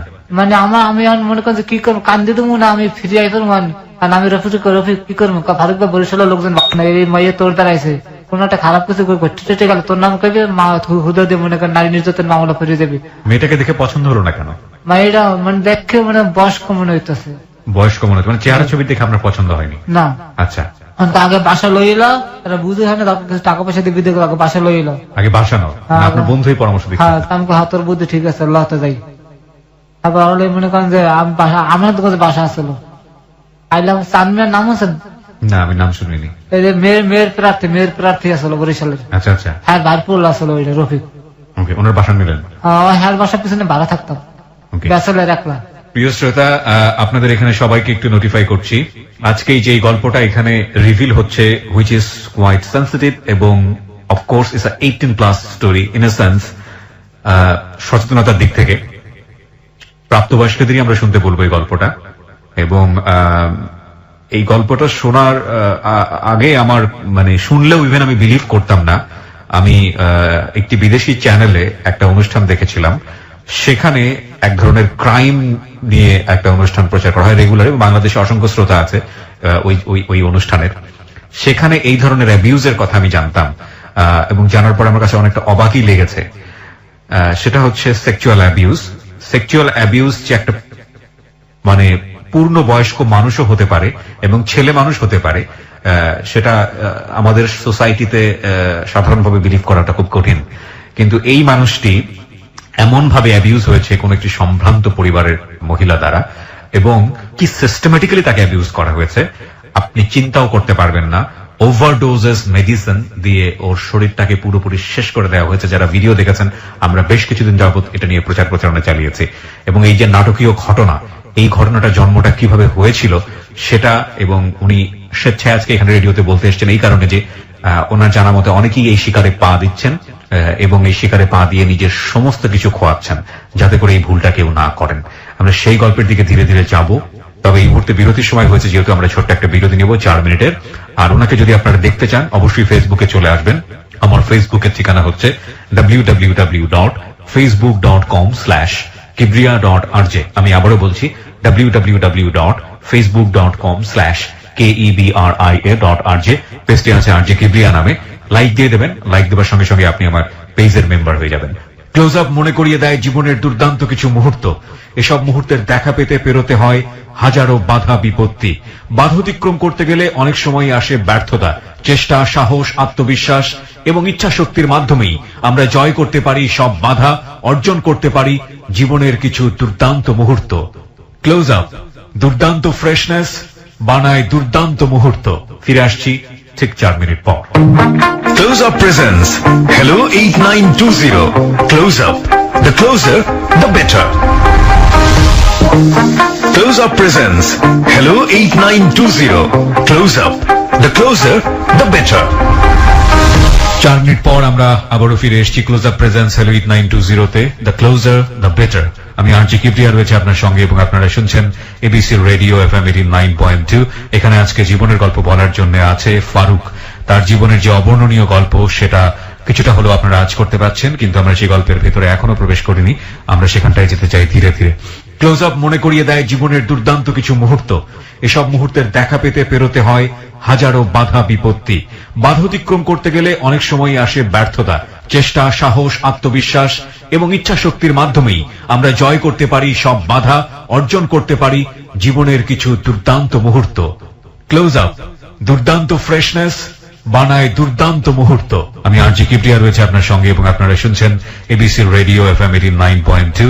এখানে আজকে জীবনের গল্প বলার জন্য আছে ফারুক। তার জীবনের যে অবর্ণনীয় গল্প সেটা কিছুটা হলেও আপনারা আজ করতে পারছেন, কিন্তু আমরা সেই গল্পের ভেতরে এখনো প্রবেশ করিনি। আমরা সেখানটায় যেতে চাই ধীরে ধীরে। ফারুক, আমরা যেখানটায় ছিলাম, ব্রেক নিয়েছিলাম যেখানে, বলুন তারপর। ওই বাসায় তারপর নিয়ে আইলাম, আর পরে আমার তো পছন্দ হয় না। আর মানুষের জন্য ও কইতেছে যে আমি এতিম মানুষ, এখন যদি আমার কাছে ফেরত পাঠায় দাম বাইরে দেওয়া থাকে তাহলে আমার আর ঘরে ঢুকতে দেবে না। মানুষের কাছে এই ধরনের কথা বলতেছে। আচ্ছা, আর এলাকার যারা মুরব্বী জি, হ্যাঁ আমার পক্ষে চলে গেল, আর আমার পক্ষে কেউই নেই। তুমি এতিম মেয়ে আনছেন, তোমার বিয়ে করতে হইবে। পরে কি আর করা বাধ্য হয়ে মনে করেন লোকজন ডাকি ঢুকে রাত্রে মনে করেন বিয়ে হয়ে গেল। বিয়ে হয়ে গেল? কত সালে বিয়ে করলেন আপনি মনে আছে? হ্যাঁ, কত সালে? 2009 জুন মাসে। 2009 সালের জুন মাসে? জি। আচ্ছা, 9 তারিখ আচ্ছা, বিয়ে করলেন আপনি? বিয়ে করার পরে তারপরে আস্তে আস্তে দেখে আমার লাগে প্রতিটা দিন মনে করেন হেলা আমার লাগে। আমার মা বাবা যেগুলো করতে হেরা অবস্থায় সেইভাবে ঘটনা করতেছে। মানে ঝগড়া? বরিশাল থাকবে না, ঢাকায় ঢাকায় আসবে? জি, ঢাকা তার স্বামী আছে, বাচ্চা আছে, হেতার আমি জানি না। জানলেন কিভাবে? মাতৃত্ব দাগ আছে না, যে আপনারা বুঝছেন কিনা জানি না। মাতৃত্ব দাগ, হ্যাঁ, প্রেগন্যান্সি স্পট যেটাকে বলে। হ্যাঁ, ওই দাগ আমি তার শরীরে দেখতে পাই। আমি জিজ্ঞেস করলাম এটা কিসের দাগ, আমার গায়ে খেজুরের রস পড়ছিল। তার মাথাটা মনে করেন যে আমার গা অতটা চিন্তা করিনি। আর পরে আমি ঢাকায় পড়ি আর যে না মার দ্বারা কদিন রইলাম, দেখে মা বাবার লাগা যা আছে কইতে আছে। আমি বললাম যাক ঘরে সংসার আগে বাঁচাই লই, আগে বিয়ে দান করছে তাতে হালাই তো আর দেওয়া দিবে না। ঢাকায় নিয়ে আসি।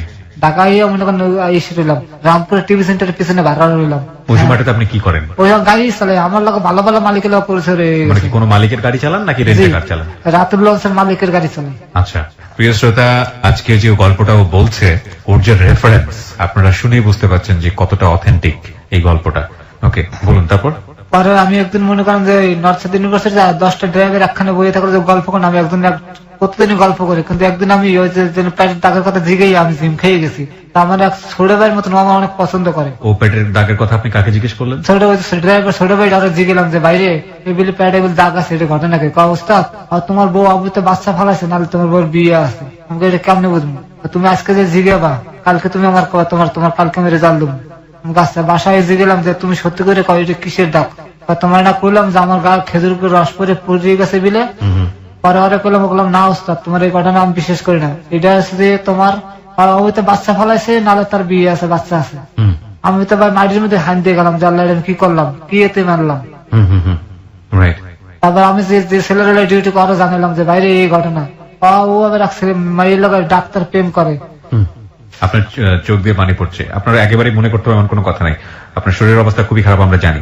আপনি কি একটু রেস্ট নিতে চাচ্ছেন? না না ভাই, চলতেছে চলুক। চলতেছে চলুক, কাছে বলেন। হ্যাঁ, ওই হাসপাতালে হে মাইয়ে ডাক্তারি পরে, হ্যাঁ ফোন দিলাম, হে এক রেজাল্ট দিলে যাতে বাচ্চা হয়েছে, নাহলে সে খারাপ ছিল।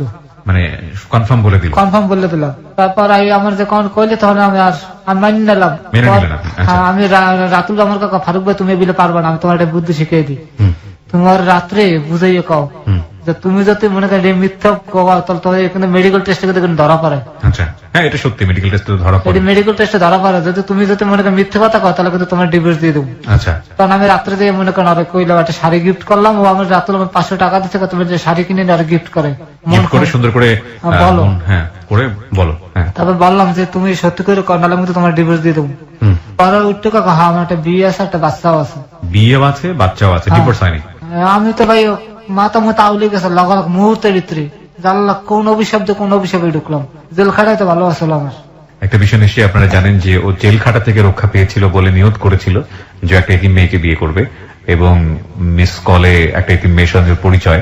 ও এতিম মেয়েটাকে না দেখে না বুঝে জেনে শুনে না জেনে বলবো বিয়ে করে এবং পরবর্তীতে এই ঘটনাটা সে জানতে পায় এবং যে কারণে ও বলছে যে আমার তো জেল হওয়াটাই ভালো ছিল।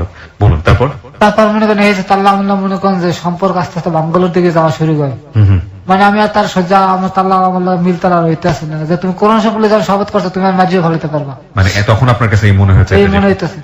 পরে সে যে তাবিজ তোমার দিকে মনে করেন ঝুঁকে পড়ে, তাবিজ কবজ করে শুরু করে এর মধ্যে মানে আমি তাদের একটু আস্তে আস্তে দূরে সরার চেষ্টা করি, তখন সে মনে করেন যে তাবিজ তোমার লাগে জড়াইয়ে যায় এবং হাতে নাতে ধরায় পরে। আমি একসময় মনে করেন গড়িয়ে বেরিয়ে যাই যে আমি এর মধ্যে আর থাকবো না, তুমি তো ঘর ভাড়া দিয়ে আমি চলে পড়ি, তুমি এনাল তোমার মতো তুমি খাও, ঘর ভাড়া দিয়ে গেলাম। পরে মনে করেন যে হার মতন চলে যায়। আমি মনে করেন যে পাকিস্তানের চাকরি করি, একসময় হঠাৎ করে আমি স্বপ্নে দেখি যে আমার বউটা খারাপ হয়ে গেছে, রাস্তায় মনে করেন রাস্তায় রাস্তায় চলাফেরা করে। আমি বললাম আল্লাহ ও যাতে ইজ্জত বিক্রি করে খায় তাহলে তাই আমার মতো হইবে। আমি আবার ফোন দিয়ে আবার আনি, যা হয়েছে তুই বিল্লে যা, কিন্তু বিগত দিন আর কিছু করতে পারবি না। রাজি হয়। তারপর আমার একটা বাচ্চা মাহাদি। ওকে, বাচ্চা আসলো বিয়ে কতদিন পরে? 1 বছরের পর, মনে 1 বছরের পর। মানে একটা ছেলে প্রথম একটা বাচ্চাও নষ্ট করে ফেলাম, কইতে ভুলে গেছে মাঝখান দিয়ে। প্রথম একটা বেবি নষ্ট করে ফেলে? হ্যাঁ। কিভাবে? আপনার পরামর্শতে নষ্ট? না না না না। আচ্ছা। এই যে মনে করেন ও দেশের বাড়িতে বিধবা বাতা উড়িয়ে খায়, কিন্তু ও যাতে প্যাডনেস হয়ে বাতা আনতে যায় তাহলে আর মানুষ ধরবে, এই লোক বাচ্চাটা নষ্ট হতো প্যাডনেস প্রেগনেন্ট। হ্যাঁ। ও মনে করেন নিজে নিজে বাচ্চাটা কামড়ে কামড়ে নষ্ট করে। একদিন দেখেছি রক্ত চাক্কা পড়তো স্যার পেটের নিচ দিয়ে। ওহো। তা আমি তো মনে করি কোনোদিন কান্দি না, আমি মানুষ দেখলে ভয় পাই না, আমার এত সাহস, আমার হাঁটা এত বড়। একদিন দেখে ও চিৎকার দিয়ে দেয় আর মনে করেন যে রক্ত ঠান্ডা পড়তে আছে। পরে আমি পা উত্তর ওই জায়গায় একটা হাসপাতাল আছে বাহিরের, ওগুলো আমি লয়ে যাওয়ার বাবা আপনি তাড়াতাড়ি এমআর করতে হবে, তাড়াতাড়ি ঢাকা মেডিকেল লয়ে যান। তখন আমি জিগেলাম যে আমি কি করবো, টাকা পয়সা হতো না, তোমার অত চিন্তা করা লাগবে না, তুমি আমার মিরপুরে একটা বরিশাল হোমিও একটা ফার্মেসি আছে, তুমি ওখানে আমার লইয়ে যাও। তার মানে যে ও অনেক আগে এই সমস্ত কাজের লোক জড়িত ছিল, মানে জানতো সবকিছু, কোথায় কোন লোক কোথায় কি করলে জানে, ও জানে। সেই জায়গায় না ওষুধ লগালগ ভালো হয়ে গেছে, রক্ত মুক্ত পরে বন্ধ হয়ে গেছে, চাক্কা বন্ধ, চাক্কা পরে বন্ধ হয়ে গেছে। একবার একটা বড় চাক্কা পরে আর পারো না। পরে মনে করেন যে আবার একটা বাচ্চা নষ্ট করলো, কেরানীগঞ্জে আমি থাকতাম। মানে কি 2টা বাচ্চা নষ্ট করে? ও 2টা বাচ্চা নষ্ট করেছে, কিন্তু একটা আমি জানি, কিন্তু আরেকটা যে করছে আমি জানি না। আচ্ছা, এটা জানলেন কিভাবে তাহলে? এমআই রিপোর্ট দেখছি আমি, এমআর রিপোর্টে 2টা বাচ্চা নষ্টের রিপোর্ট এসছে। না না, মানে প্রথম একটা তো ওই যে কেমনে কেমনে নষ্ট করলাম আমি জানলাম না, রক্ত চাক্কা চুক্কা ভর্তি দেখলাম। কিন্তু যেটা কেরানীগঞ্জে যেটা হয়েছে ওটা পাইলাম এমআই রিপোর্ট, কাগজপত্রে খুঁজতে খুঁজতে দেখলাম যে ওটার মধ্যে একটা রিপোর্ট। আল্ট্রাসাউন্ড করা আসলো, মানুষের জিগেলাম বা এটা পরে হুনান তো আমারে, আপনার বউকে প্যাডনেস আসলো, তা আমি মনে ভালো মতো কিছু ঘাওয়া আসলো, তাই উনি তো বাচ্চাটার ই করে আনছে, এমআর করছে। এই মনে করেন হার মতো যেমন একখানে মনে উঠতে গেল, এই হার মতন থাই আমি আমার মতন থাই। আচ্ছা, এটা হচ্ছে আপনাদের বাচ্চা হওয়ার আগে? হ্যাঁ, এই যে মাহাদেব আর আগের ঘটনা। জি। পরে মাহাদি আমি চিন্তা করলাম একটা বাচ্চা তো আমার একটা বাচ্চার খুব শখ, পরে একটা বাচ্চা ছিল নাম মাহাদি। মনে করেন ও যখন মনে করেন 4 মাস বয়স বাচ্চাটা গড়তে পলাই জায়গা আপনার কাছ থেকে পালিয়ে যায়। হ্যাঁ, আমি নোয়াখালী ট্রিপে যাই, ও করতে যে আমি বাচ্চাটা দুধের টাকা দিয়ে যেতাম, ওই টাকা নিয়ে আর ওই বাচ্চাটা দিয়ে যেত, কিন্তু আমার বাচ্চাটা সুজি খাওয়াই রাখতো, চাল গুড়ি করে খাওয়া। মানুষ আমার কইছে যাওয়ার পরে। ওইটা কি মানে ওই হাজবেন্ড কি উনি ডিভোর্স দিয়েছিল? আমি মামলা চলতেছে এটা আমি জানি, ও মামলা করছেন নামে। এই মহিলা মামলা করেছে? হ্যাঁ। আগের হাজবেন্ড কি ছিল পেশায়? পেশায় রাজমিস্ত্রি ছিল। রাজমিস্ত্রি ছিল। চোখে যে ডান চোখ দিয়ে আপনার এরকম পানি পড়ে, এটা কি সবসময় পড়ে নাকি আজকে প্রথম হচ্ছে এরকম? আজকে মানে কান্দাইতেছে, পারতেছে না রাখতে, ভাইয়া কি করবো আমি, কি হাতে পাওয়া আছে চলতে পারি না। আপনার বাম চোখ দিয়ে যে পানি পড়ছে না, শুধু ডান চোখ দিয়ে পড়ে, এটা কি মানে সবসময় হয়? আজকে প্রথম, মানে শুধু ডান চোখ দিয়ে হচ্ছে এরকম? প্রিয় শ্রোতা, এখানে একটা বিষয় বলে রাখি, ওনার শরীরটা কিন্তু খুবই খুবই বাজে অবস্থায়। উনি কিন্তু, ওনাকে দেখলে আপনারা বুঝতে পারবেন, একটা স্ক্র্যাচে ভর দিয়ে, আপনারা ভিডিওতে হয়তো বা দেখেছেন, একটা স্ক্র্যাচে ভর দিয়ে হাঁটেন উনি। একটা কাপড়, পলিথিন ব্যাগ, সেটার মধ্যে ওর এক সেট কাপড় থাকে, ওটা নিয়ে উনি এই স্টুডিওতে এই মুহূর্তে, এবং ওনার হাঁটার সামর্থ্য নাই, খুবই বাজে অবস্থা। এক চোখ দিয়ে যখন পানি পড়ে কন্টিনিউয়াসলি, সেটা এক ধরনের সিনড্রোম, এবং উনি কিন্তু স্ট্রোক করা রোগী। সুতরাং কিছু বিষয় আমাদেরকে কনসিডার করেই ওনার স্টোরিটা এখানে প্রচার করতে হচ্ছে। আশা করছি আপনাদের সেই রকম ধৈর্য থাকবে। বলুন তারপর। বাচ্চাটা পলাই জায়গা, আমার জিনিসপত্র বাড়ি এলে জড়তে আসলো।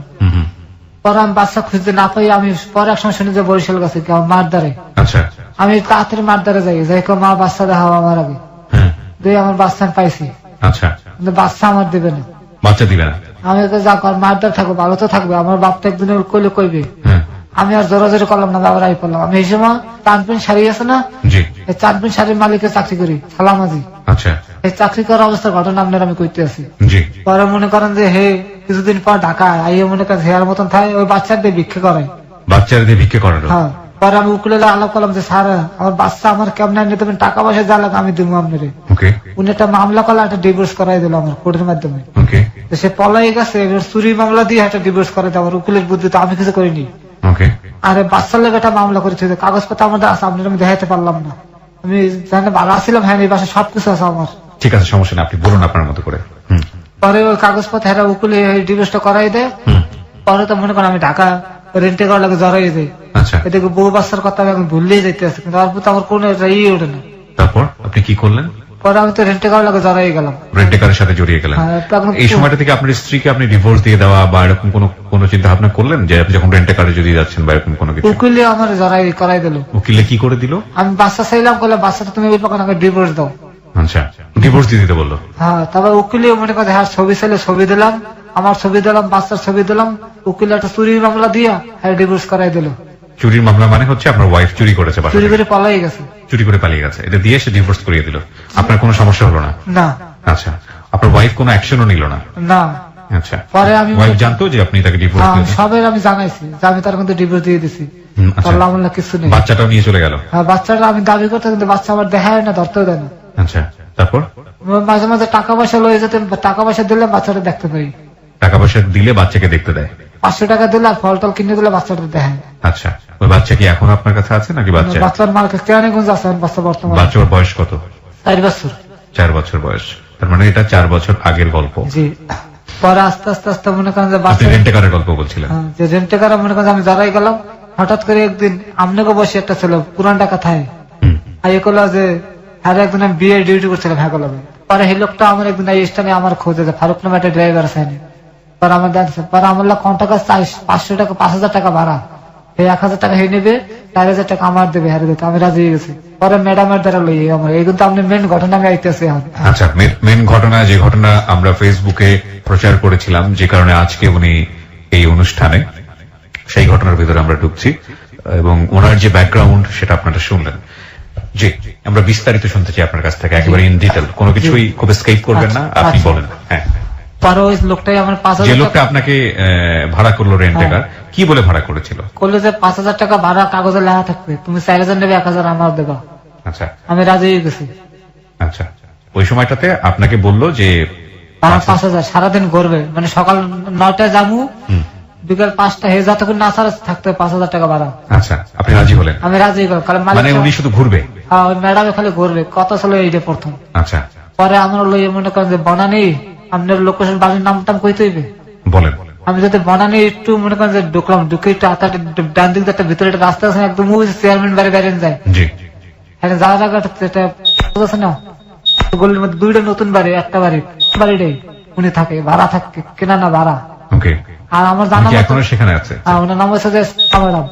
প্রিয় শ্রোতা, আমরা বারবারই বলি আমাদের অনুষ্ঠানের একটা বিশাল সীমাবদ্ধতা হচ্ছে, সীমাবদ্ধতা আমি বলবো না, এটা আমাদের প্রয়োজনের জন্যই করা, যেহেতু এটা ইনভেস্টিগেটিভ শো না, সুতরাং সেই জায়গাটি থেকে কারো সম্মানে আঘাত লাগে, আমরা কারো মান সম্মান ক্ষতি হয়, সেইভাবে আমরা আমাদের অনুষ্ঠানটা কখনোই প্রচার করি না। সুতরাং কিছু পরিচয় আমাদের এখানে মিউট করেই রাখতে হবে এবং আশা করছি আপনাদের জায়গা থেকে আপনারা সেটা আপনাদের বোধের জায়গা থেকে বিষয়টাকে দেখবেন।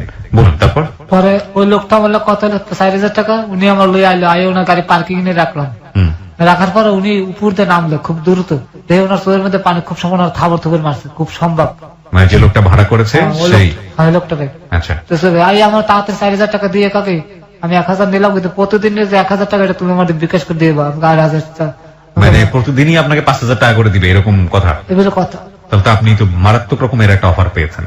আমার স্টানে এত টাকা ভাড়া শহরের ভিতরে কেউ দেয় না। আমি তো মনে করি লাভ, মানে মালিক আমার দালা 3000 টাকা, হ্যাঁ আরো কম 500 টাকা। মানে মালিকের দিতে হবে 3000 টাকা, ওখান মালিক থেকে পাবেন 500 3000 টাকা ভাড়া, ওখান আর থেকে আমার পাবেন 500 টাকা বেতন 500 টাকা। আচ্ছা, আমার প্রতিদিন আমি ইনকাম হতেছে 1500 টাকা। রাইট, সো আপনি 1 লাফে রাজি হয়ে গেছেন? আমি রাজি হয়ে গেছি। আচ্ছা, পরে আমি 2 ঘন্টা হয়ে গেছে ম্যাডামের বাইরে না, আমার কাছে কয়েন। আমি ম্যাডামের ফোন দিলাম। ওইখানে বসে আছেন, ফোন নাম্বারটা আপনাকে দিয়েছিল ম্যাডাম? হ্যাঁ, ওই না ওই যে কাগজের মধ্যে ম্যাডাম না ওর লিখে দিয়ে গেছে কাগজে যে এই নাম্বারে ফোন দিয়ে তোমার সমস্যা আসলে জানাইও। 2 ঘন্টা অপেক্ষা করতে করতে আমার একটা বদভ্যাস, কোন ট্রিপে গেলে আমি মানুষের একটু তাড়াহুড়ো দেখা যায়, ভাই তাতে বেরেন, এটা মানে রেন্টেকার দেওয়া অভ্যাস। আচ্ছা, আর ম্যাডাম আমার তো শোল ভালো না, আপনি কি বাইরেবেন না, আপনার শোল বেশি খারাপ, আপনি একটু রিসেপশনে ক্যামেরা আছে, তা আমি জানি টানি না। হ্যাঁ, রিসেপশনে আমি দাঁড়াইছি, পরে আমারও ইন্টারকম করছে, গায়ে এনে দিছে যে দাঁড়ানো করতেছে, ভাই কথা কন, আপনার ফোন দিচ্ছে ম্যাডামে, আপনি কি শারীরিকভাবে সুস্থ আছেন? হ্যাঁ। আপনি কি বলেছিলেন ম্যাডামকে? আপনার তারা আছে মানে আপনি কি বলেছিলেন?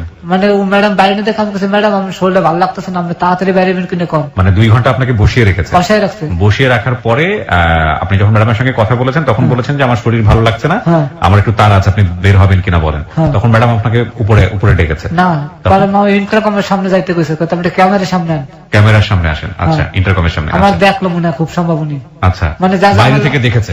আমার যা যা করছে আপনি হিডে আপনারা কইতে আছে। জি। রিসেপশনে দাঁড়াছে, তারপরে রিসেপশনে ইন্টারকম করছে, করে করতে যায় ফোনটা, আপনি কি সিগারেট নেশা টেশা করেন? তা আমি প্রথম ট্রিপ তো আমি ডাইরেক্ট অস্বীকার করতে কিছু না, আচ্ছা, আমি কোনো খাইতেই না কাজটা।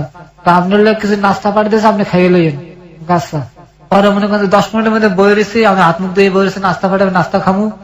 পরে ম্যাডাম ওই যে ছায়ের মতন এক পাতি আছে না, ওই পরে একটা গেঞ্জি গায়ে দিয়ে নিজেই এসে একটা ট্রে লইয়া এগুলি এক মগ কফি, একটা কফি আর 4-5 পিস বিস্কুট, কেমন ধরনের বিস্কুট, এই বিস্কুট আমি কোনো সময় খাইনি, লই নিজেই এসে আই আমার নক করছে, আমি দাঁড়িয়ে সালাম দিলাম, তারপর সালাম লইলো, এগুলো খাইয়ে ওষুধটা খাইয়ে ফেলেন, খাইয়ে আপনার আমি লাগলাম, আপনি ফোন দেবেন আপনার, আমি চললে তাড়াতাড়ি কাচ্ছা। তারপর 2টা ট্যাবলেট দেখলাম, ওষুধটা আপনাকে কেন দিল? আমি জানি না, কিলো ওই সময় পরে জানলাম যে আপনার কোনো কোশ্চেন তৈরি হলো না যে ওষুধটা হঠাৎ আমি করে কেন? দুর্বলের লোক কথা কইছে, মনে হেই লেগে দিছে, মনে মানে বলছে আমার শরীর খারাপ লাগতেছে সেই কারণে দিল কিনা? আচ্ছা, এই লেগে আমি খাই নিলাম। আচ্ছা, তারপরে আপনি এটা যা যা দিয়েছে সব খেয়ে ফেলেছেন, ওষুধটাও খেয়েছেন? আমি নাস্তা করে তো তাড়াতাড়ি খেয়ে নিয়েছি, খাইয়ে ওষুধটা খেলাম, খাওয়ার পরে আমি বিশেষ করে না মাত্র 15 মিনিট লাগছে আমার শরীরটা গরম হইতে। গরম হইতে বলতে? আমার শরীর মানে একটা পুরুষের যে মনে করেন যে ক্ষোভ আমার শরীরে দাঁড়িয়ে পড়ছে, আপনি আমরা বাংলায় কইতে পারলাম না পুরোটা, কারণ এটা হাজার হাজার মানুষ শুনবো তো, এত খারাপ খাওয়া যাবে না। প্রিয় শ্রোতা, আপনারা নিশ্চয়ই আপনাদের জায়গা থেকে বুঝতে পারছেন যে ওর জায়গা থেকে কি বলতে চাচ্ছে। এটা আসলে সেক্সুয়াল মেডিসিন এবং এটা খাওয়ার পরে ওর মধ্যে যে ধরনের প্রতিক্রিয়া হওয়ার কথা সেটাই হয়েছে, এবং এটা যেহেতু পরিকল্পিত মেয়েটার কাছ থেকে, সুতরাং এগুলো ধরনের মেডিসিন তো আপনি আগে খাননি কখনো? না। আচ্ছা, তারপর? খাওয়ার পর আমার শরীর বলে মনে করেন যে খিসছে মিশছে, মনে করেন কেমন হয়ে যাইতে আছে, হ্যাঁ। আর চোখের সামনে সব রঙিন দেখতেছে, এমন অবস্থা হয়ে গেছে আমার, চোখ রঙিন দেখতেছে, সব শুয়ে রয়েছে, কিন্তু আমার মনে করেন শরীরের উত্তেজিত ভাব খালে বাড়তেই আছে।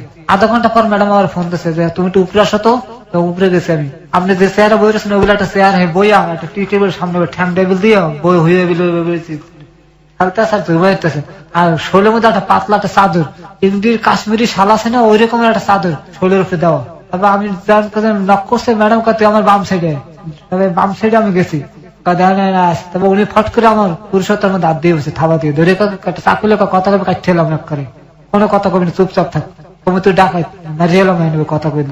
পরে আমি আমার শরীর মনে করেন গরম হয়ে রয়েছে, উনি দর্শে আনতে মনে করেন আমার শরীর আরো ইয়ে গেছে। পরে উনি ওনার বেডরুমে লয়ে গেল, ও চাদরটা ফট করে টান দিয়ে খুললে ফেলাইলো, খোলার পরে আমি ওনার গায়ে কিচ্ছু নাই, উনি এক কথা মনে করেন খালি। তারপর ওনার গর্ভবতী লয়ে গেল, নিয়ে উনি একটা বাবা বের করলাম, উনি একটা মনে করেন ওইটা শেষ করিয়া লালো। আমি দেখা চিনতেন আপনি আগে থেকে? হ্যাঁ, আমি চিনতাম, কারণ আমার স্থানে বহুত ড্রাইভাররা খাইছে, আমি দেখছি। এক টানে মনে করেন ওটা কি করলো করে জানিস, এক টানে মনে করেন খাইয়ার পর উনি মনে করেন যে 2 মিনিটের মতো দাঁড়ালে ঠাস করে বইয়ে পড়লিস মধ্যে, বইয়ে মনে করেন ওনার মনের মতন উনি খারাপ ছবি দেখছেন না আপনার সেই ভিডিওতে, ঠিক ওই রকম উনি ওনার আমার অত্যাচার শুরু করে দিল। আমি ভালো মন্দ কোনো কিছু করলাম না। পরে মনে করেন যে ওনার কাজ 2.5 ঘন্টা লাগছে মনে করেন যে প্রথম শাস্তি করতে, ওনার 2.5 ঘন্টা পর উনি আমার কাগজে হাত তোর আমার চলবে, কিন্তু কথা আছে তোর গাড়ি ভাড়া দেওয়া লাগা আমি দিব, কিন্তু তোর আমাদের আইতে হবে। তবে মোবাইল যে আমার একটা মোবাইল দিয়া দেখা দেখ তুই যা যা করছিস সব ভিডিও হয়ে গেছে, তুই যদি আমার কথা না আমি থানা জমা দেবো, তোর রেতা লইয়ে যাবে, 5 লাখ টাকা জরিমানা দিবি, কি করবি? আবি না 5 লাখ টাকা জরিমানা দিবি। আমি তো ভাইয়া আমি যা খাইছি আমার উঠেছে সব শেষ হয়ে গেছে, যা কি কোন ফাইলে পড়লাম আমি কারদার আমাকে শেয়ার করতে মানে মাথা কাজ করতে, যার দ্বারা শেয়ার করবেন হে কথাটা করিয়ে দেবে, তাহলে আমার তো 5 লাখ টাকা জরিমানা লাগবে। আমি মানে হতভম্ব হয়ে গেলাম জিনিসটা দেখে। আপনি তার সঙ্গে কি কথোপকথন করছিলেন ওই মুহূর্তে? কিছু বলছিলেন আপনি তাকে? তার সঙ্গে আপনার কোনো কথাবার্তা হচ্ছিল? কোনো কিছু কথাবার্তা হচ্ছিল ওই মুহূর্তে? কিছু বলছিলেন আপনি তাকে? হ্যাঁ, আমার খালি শুধু বলেই যাচ্ছে চুপচাপ, আপনি শুনে যাচ্ছেন? আমি খালি চুপচাপ শুনে, আমি তো মনে বলো তো হয়ে গেছে কি ঘরতে আছে, কি আমার পরে কি মারি হেলাবি না, কারণ আমার গাড়ি স্টান্ডে তো বহু সময় গাড়ি চোর মনে করেন মারি হেলা মানুষ, আমি তো মনে করেন পলালের চিন্তা করতাম, পলামুকে আমি চিন্তা করতেছি, আমি এই জায়গা আমি মাথা দুলাইতেছি খালি, আমি তো বাড়িতে পারলে হয়। পরে আমার আরো 2000 টাকা দেয়, কত ভাড়া গাড়ি ভাড়া দিয়ে গেছে, 2000 টাকা তুই এটা ভালো কাপড় চোপড় কিনিস। পরে উনি হন আমার লইলাম, কোথায় থাকেন কি করেন এগুলো অ্যাড্রেস নিল না? জিগেলে যে তোর বউ আছে, আমি কাছে এই ঘটনা অসুবিধা না, তোর বউ না থাকলে তোর বিয়ে করাই দেবো আমি, চিন্তা করিস না। ওই মহিলা কি করেন না করেন তো প্রথম দিনে কি আপনি জানতে পারলেন? না, এক সপ্তাহ পর জানতে পারি এটা এনজিওর লাগে জড়িত। কারণ দেখছে ওই যে বিদেশি বড় বড় লোকজন আনে বিদেশি জায়গায় হাগলা মিলেতেছে ছবি আর টাঙ্গাই নিয়ে আসে। এই দেখে বাবা হলুদ নেম প্লেট আলা গাড়ি, গাড়িতে বাবা হেয়াও আছে। এতে বুঝলাম যে উনি এনজিওর কোম্পানির লোক জড়িত। ওকে, বলুন। পরে উনি আমার রাত্রে ফোন দিছে আমারে, শরীর বেশি খারাপ লাগতেছে। আমি কই হ্যাঁ ম্যাডাম, আমাদের দুর্বল লাগতেছে। তুই ফার্মেসিতে যাইয়া 2টা এইডস প্লাস কিনবি, 2টা এইডস প্লাস আর একটা গ্যাস্ট্রিকের ছাকরো কিনবি, কিনে খাইয়ে শুয়ে থাক। আর দুধ খাওয়া যায়, ডিম, হাঁসের ডিম খাওয়া যাইয়া। বাসায় রান্না করা কেউ আছে? আমি কাছে না, গরুর মাংস কিনে লইয়ে যা বাসায়। হোটেলে পাক করা গরুর মাংস কিনে নিয়ে মন মতন খা। আর তোলে আমি রান্না করতে আছে, তুই কালকে আমার বাসায় খাবি। আচ্ছা। পরদিন মনে করেন যে 11টার সময় ফোন দিছে, তুই গাড়ি লিয়ে আমার বাসায় বাইরে। প্রথম আমনে আমনে কইতে, পরে তুই তুইর মধ্যে চলে গেছে জিনিসটা। এই আমার তুই কে, আমি আর তুই কই। ওকে, পরে মনে 11টার সময় বাসায় আইছি। আপনি তারে তুই বলতেন কেন? মানে আপনারও এক ধরনের সম্মতি চলে এসছে। মানে হেজ আমার একটা স্বামী স্ত্রী যা দেওয়া হয়তো আমার দিয়ে দিয়েছে। আপনার ভিতরে কি আপনি আজকে স্বীকার করতে এসছেন, আপনি আজকে সত্যটাই বলবেন এখানে, সচেতন করতে যেভাবে এসছেন। যেহেতু মহিলা আপনাকে প্রথম দিন তো অবশ্যই অ্যাবিউজ করলো, আপনার মৌন সম্মতি ছিল কিনা? না, কোন ধরনের কোনো সম্মতি আমি ছিল তো না? মনে কোনো বিষয় বিপদগ্রস্ত, আমি কেমনে কি করবো। আপনি ব্যাপারটাকে এনজয় করছিলেন না? না, আমি তার আমার মন দিয়ে কোনো এনজয় ছিল না ওই সময়। ভয় পাচ্ছিলেন? আমি ভয় আতঙ্ক হয়ে গেছিলাম। সাধারণত এরকম তো হওয়ার কথা না। এটা কোন মানুষ এই কাজ করে না। আর আরেকটা বিষয় যেটা, সেটা হচ্ছে আপনার যে স্ট্যাটাস বা আপনার যে লাইফ স্টাইল আর আপনি যে ভদ্রমহিলার কথা বলছেন, তাদের মধ্যে তো আকাশ পাতাল পার্থক্য। মানে হ্যারে ধরা আর হাত ধরতে গেলে মনে করেন যে পারমিশন লাগে, এমন এক লোক সে। আর এমন একটা সুন্দর একটা মহিলার হাত ধরা তো অনেক কিছু মনে করেন, আর সে আমার তো সবকিছু দিয়ে দিতে আছে। ওকে, আসলে দিচ্ছে নাকি নিচ্ছে সেটাও একটা ফ্যাক্ট। নইলে আজকে 8 মাস পরে আপনার যে শরীরের যে অবস্থা এবং আপনাকে ড্রাগ দিয়ে দিয়ে কন্টিনিউয়াসলি যে কাজটা হয়েছে, একটা কোশ্চেন প্রথম থেকেই ছিল প্রিয় শ্রোতা, যে যদি শুধুমাত্র এটা শারীরিক কামনা হবে তাহলে ড্রাগ দেওয়ার প্রয়োজনটা কি? ড্রাগ ওকে কেন দিয়েছে সেটা আপনারা নিশ্চয়ই বুঝতে পেরেছেন, যে এটা আসলে এক ধরনের সেক্সুয়াল ডিসঅর্ডার আমি বলবো। আমরা আজকের এই অনুষ্ঠানে বিশেষ প্রয়োজনে আমাদের যিনি সাইকিয়াট্রিস্ট আমাদের সঙ্গে সবসময় থাকেন, ডক্টর তাজুল ইসলাম, তাকে স্ট্যান্ড বাই রেখেছি। তিনি এই গল্পটা শুনছেন। আমরা যেই ধরনের সেক্সুয়াল সিনড্রোম বা অ্যাটিটিউড পাচ্ছি একটা মেয়ের মধ্যে, সেটা সাইকোলজির ভাষায় কি বলে এবং এটা আদৌ সম্ভব কিনা, উনি ওনার যে স্টাডি, ওনার যে রিসার্চ, সেই জায়গাটা থেকে উনি উত্তর দিবেন। অনুষ্ঠানের শেষে উনি আমাদের এই বিষয়গুলো নিয়ে কথা বলবেন, এবং যারা এই বিষয়টাকে বিশ্বাস করছেন বা প্রশ্নবোধক চিহ্ন রেখেছেন, তারা নিশ্চয়ই ওনার কাছ থেকে শুনে পুরো বিষয়টি সম্পর্কে আপনারা আশ্বস্ত হবেন।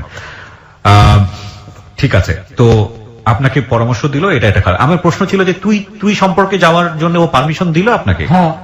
আপনি কি এটা ইচ্ছা করে তুই সম্পর্কে গেলেন নাকি? আমি আফা কইতাম ম্যাডাম, তুই আমার তুই করে রাখতে পারিস, আমি তো তোর তো সবই দিয়েই দিছি, তুই আমার আফা কাজ করলি, ম্যাডাম কাজ করলি, আমি সবে। আচ্ছা, তখন আমি আর তুই করে ডাকা শুরু করলাম, কারণ ওই যে ফোন করতে তো বিভিন্ন সময়, তখন আমি কইতাম ম্যাডাম আমি তো এমনি তুই আমার বন্ধু হিসেবে তুই আমার তুই তাই ব্যবহার করবি।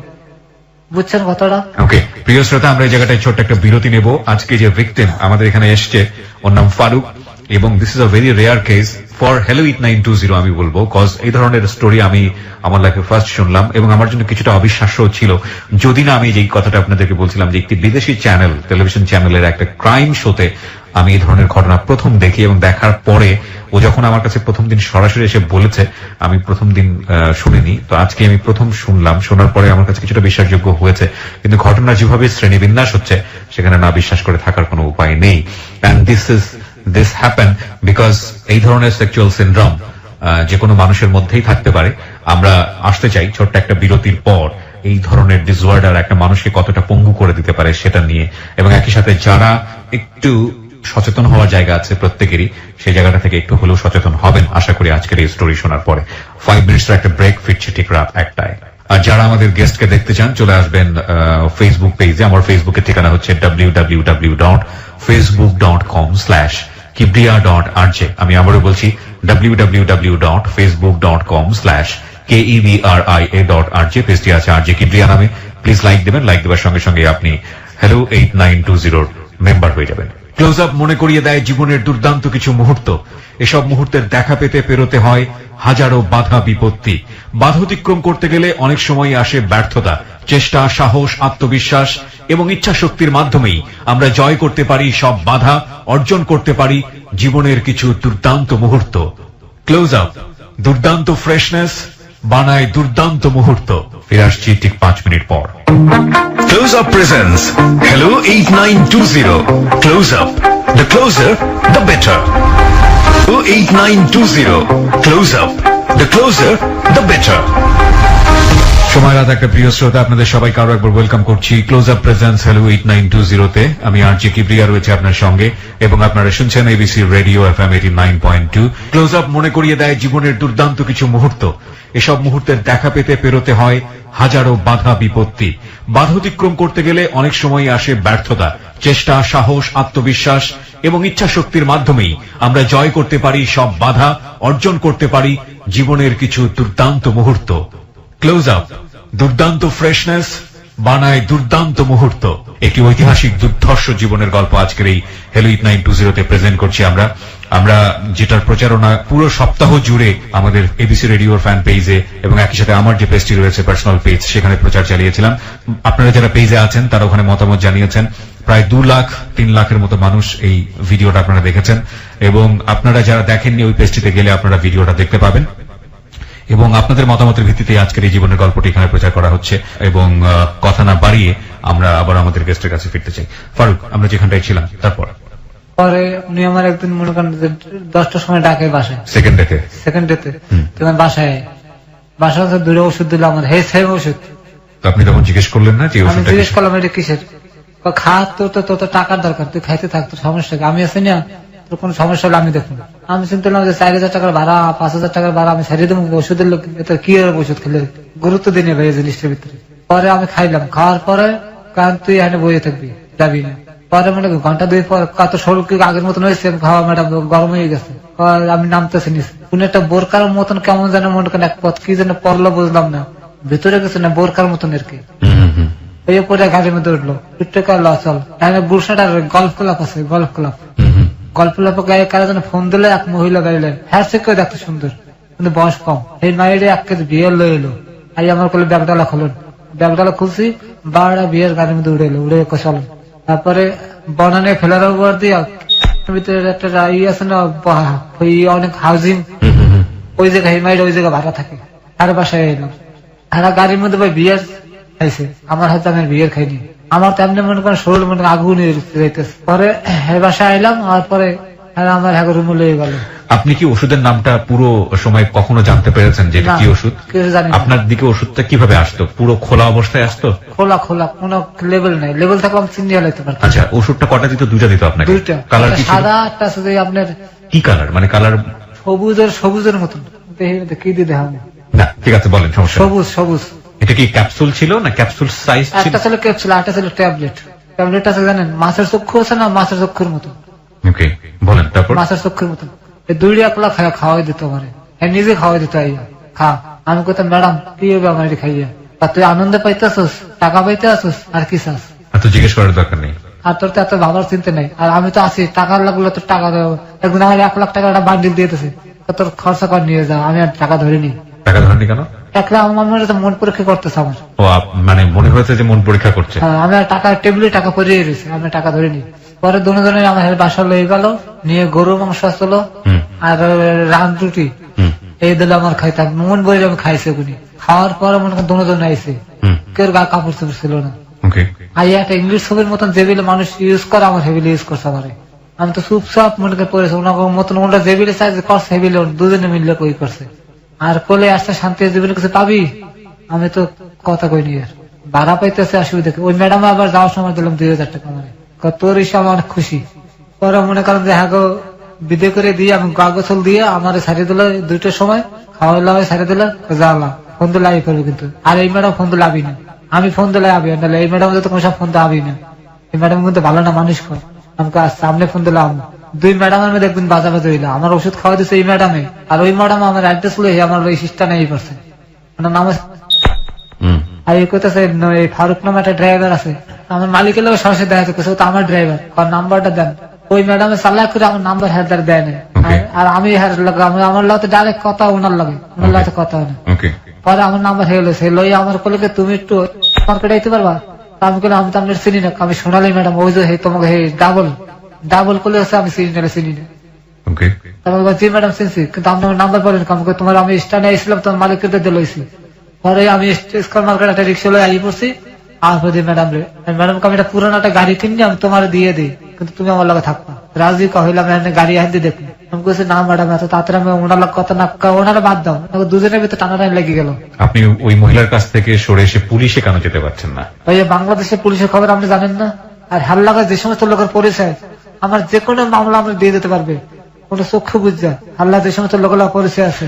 This is absolutely true for perception, মানে ওর জায়গা থেকে এটা পারসিভ করাটা খুবই ইজি, কারণ ও যার সাথে ডিল করছে ভয়াবহ রকমের, ওর লেভেল থেকে ভয়াবহ রকমের শক্তিশালী মানুষ, এবং ও কিছুই করতে পারবে না ইনফ্যাক্ট যদি ওকে আইনের মার প্যাচে ফেলে দেয়।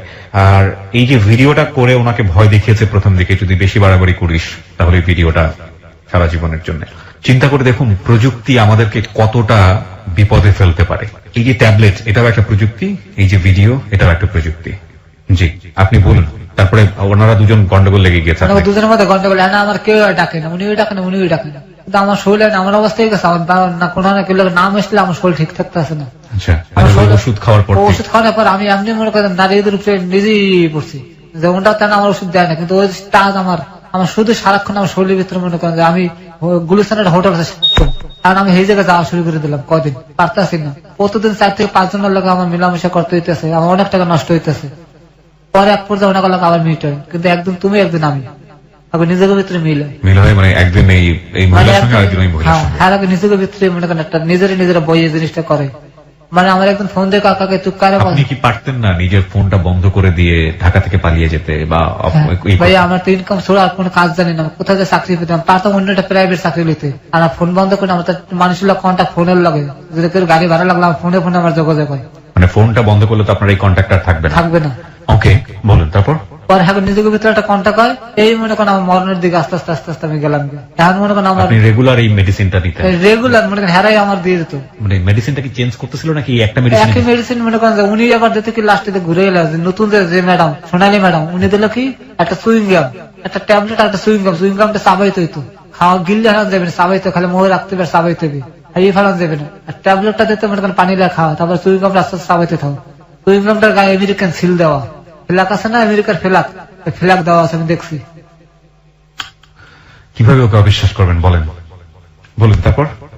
এই জিনিসগুলো আপনাকে দিতে কন্টিনিউয়াস, যে মানে এখন দুনো দিকে আমার এগুলো চলতে আছে। কতদিন পর হতো এটা?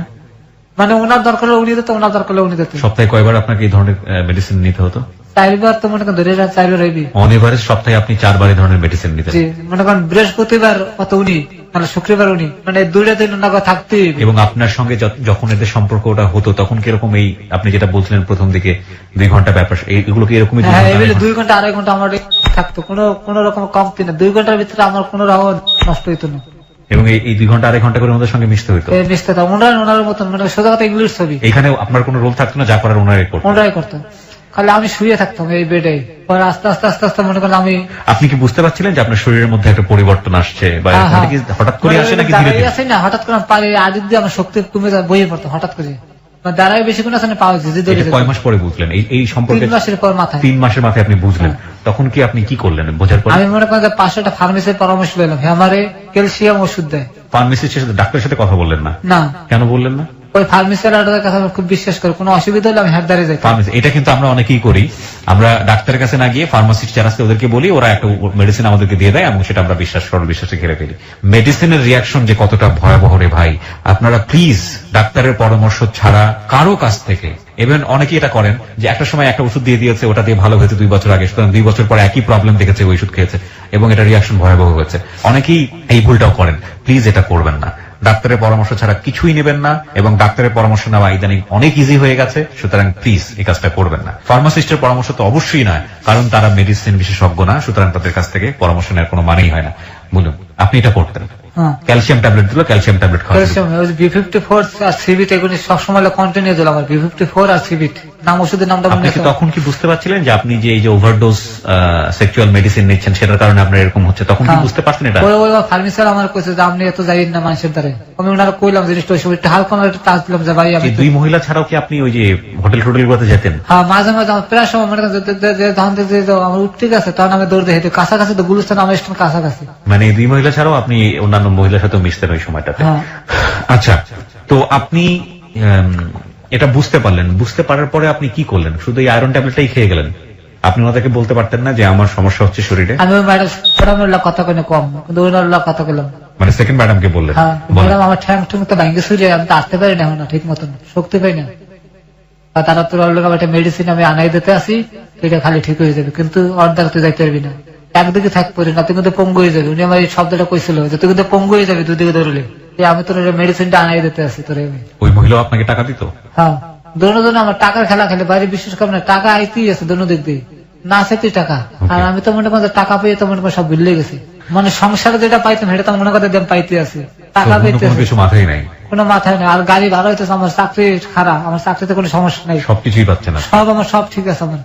আমার মালিকের কাছে আমি ভালো রইলাম, আমার চাকরি আমার ঠিক রইলো, আমার সংসারে যে জিনিসটা আমি চাইতাম সেই জিনিসটা ওরা আমার দিতে আছে, তাতে আমার পিছনে টাকা নেই, কিছু শুধু নেই। চিন্তা করেন নাই যে ওষুধের কি হতে পারে, রিয়াকশন কি? না ভাই, এটা মাথা ঢুকে নেই আমার। ওষুধের রিয়াকশনটা কি? ওর 40 বছরে ওর যে ভিডিওটা আমরা দিয়েছি, প্রথম যে ভিডিওটা এবং এখন আজকে যে অনুষ্ঠান চলাকালীন যে ভিডিওটা আমরা দিয়েছি, একটু দেখে আসুন। ওকে দেখে মনে হবে না যে ওর বয়স কত বলছিলেন আপনি? 40। ওর দেখে মনে হবে না ওর বয়স 40। এবং ও যেভাবে হাঁটে, ওর বাম হাতে কোনো কিছু ধরার শক্তি নাই। আর স্ট্রোকের গল্প তো একটু পরে হয়তো বলবি। মানে ওকে শেষ করে দিয়েছেন। ফ্যাক্ট, কোন জিনিসের একটা সময়ের সাথে যাওয়ার একটা ব্যাপার থাকে, বলেন না যে ওই যে দ্রুত চার্জ হওয়ার একটা ব্যাপার। লাইক আপনার মোবাইলের ব্যাটারিটা যদি আপনি যেটা আপনার 20 মিনিটে হওয়ার কথা চার্জ, সেটা যদি আপনি 2 মিনিটে করেন, সেটা কিন্তু খুব বেশিক্ষণ আপনাকে সার্ভিস দিবে না। শরীরটাও এরকমই, সেটাকে বুস্ট আপ করলে সেটার পাওয়ারটা কিন্তু যেটা আসলে ওই সময়ের সাথে জড়িত, সেটাকে স্কুইচ করে করা হয় এবং পরবর্তীতে এটা কিন্তু আপনার সাধারণ জীবনযাপন করতে দিবে না, এবং সেটাই হয়েছে ওর ক্ষেত্রে। ওকে, তারপরে কি হলো? আপনি কন্টিনিউয়াসলি যাওয়া শুরু করলেন। সপ্তাহে আপনাকে অন এভারেজ 4 বার, মানে এই দুজনে মিলে রাখতে হবে, দুজনের এই জনের মেডিসিন আপনাকে নিতে হতো। হ্যাঁ। 3 মাস পরে আপনার হাঁটুতে বল পাওয়া কমে গেল। তারপর মানে দাঁড়া থাকলে পড়ে যেতাম, দাঁড়া থাকলে পড়ে যেত। আচ্ছা, তারপর? পরে আমি এটা গুরুত্ব আমি করলাম কি, ওই যে অ্যালোভেরা আছে, অ্যালোভেরা খাওয়া শুরু করলাম, একজনের পরামর্শ কত আমার ক্যালসিয়াম শর্ট। ওকে, আমি প্রতিদিন 4 গ্লাস করে অ্যালোভেরা খাইতাম গুলিস্তান দিয়ে।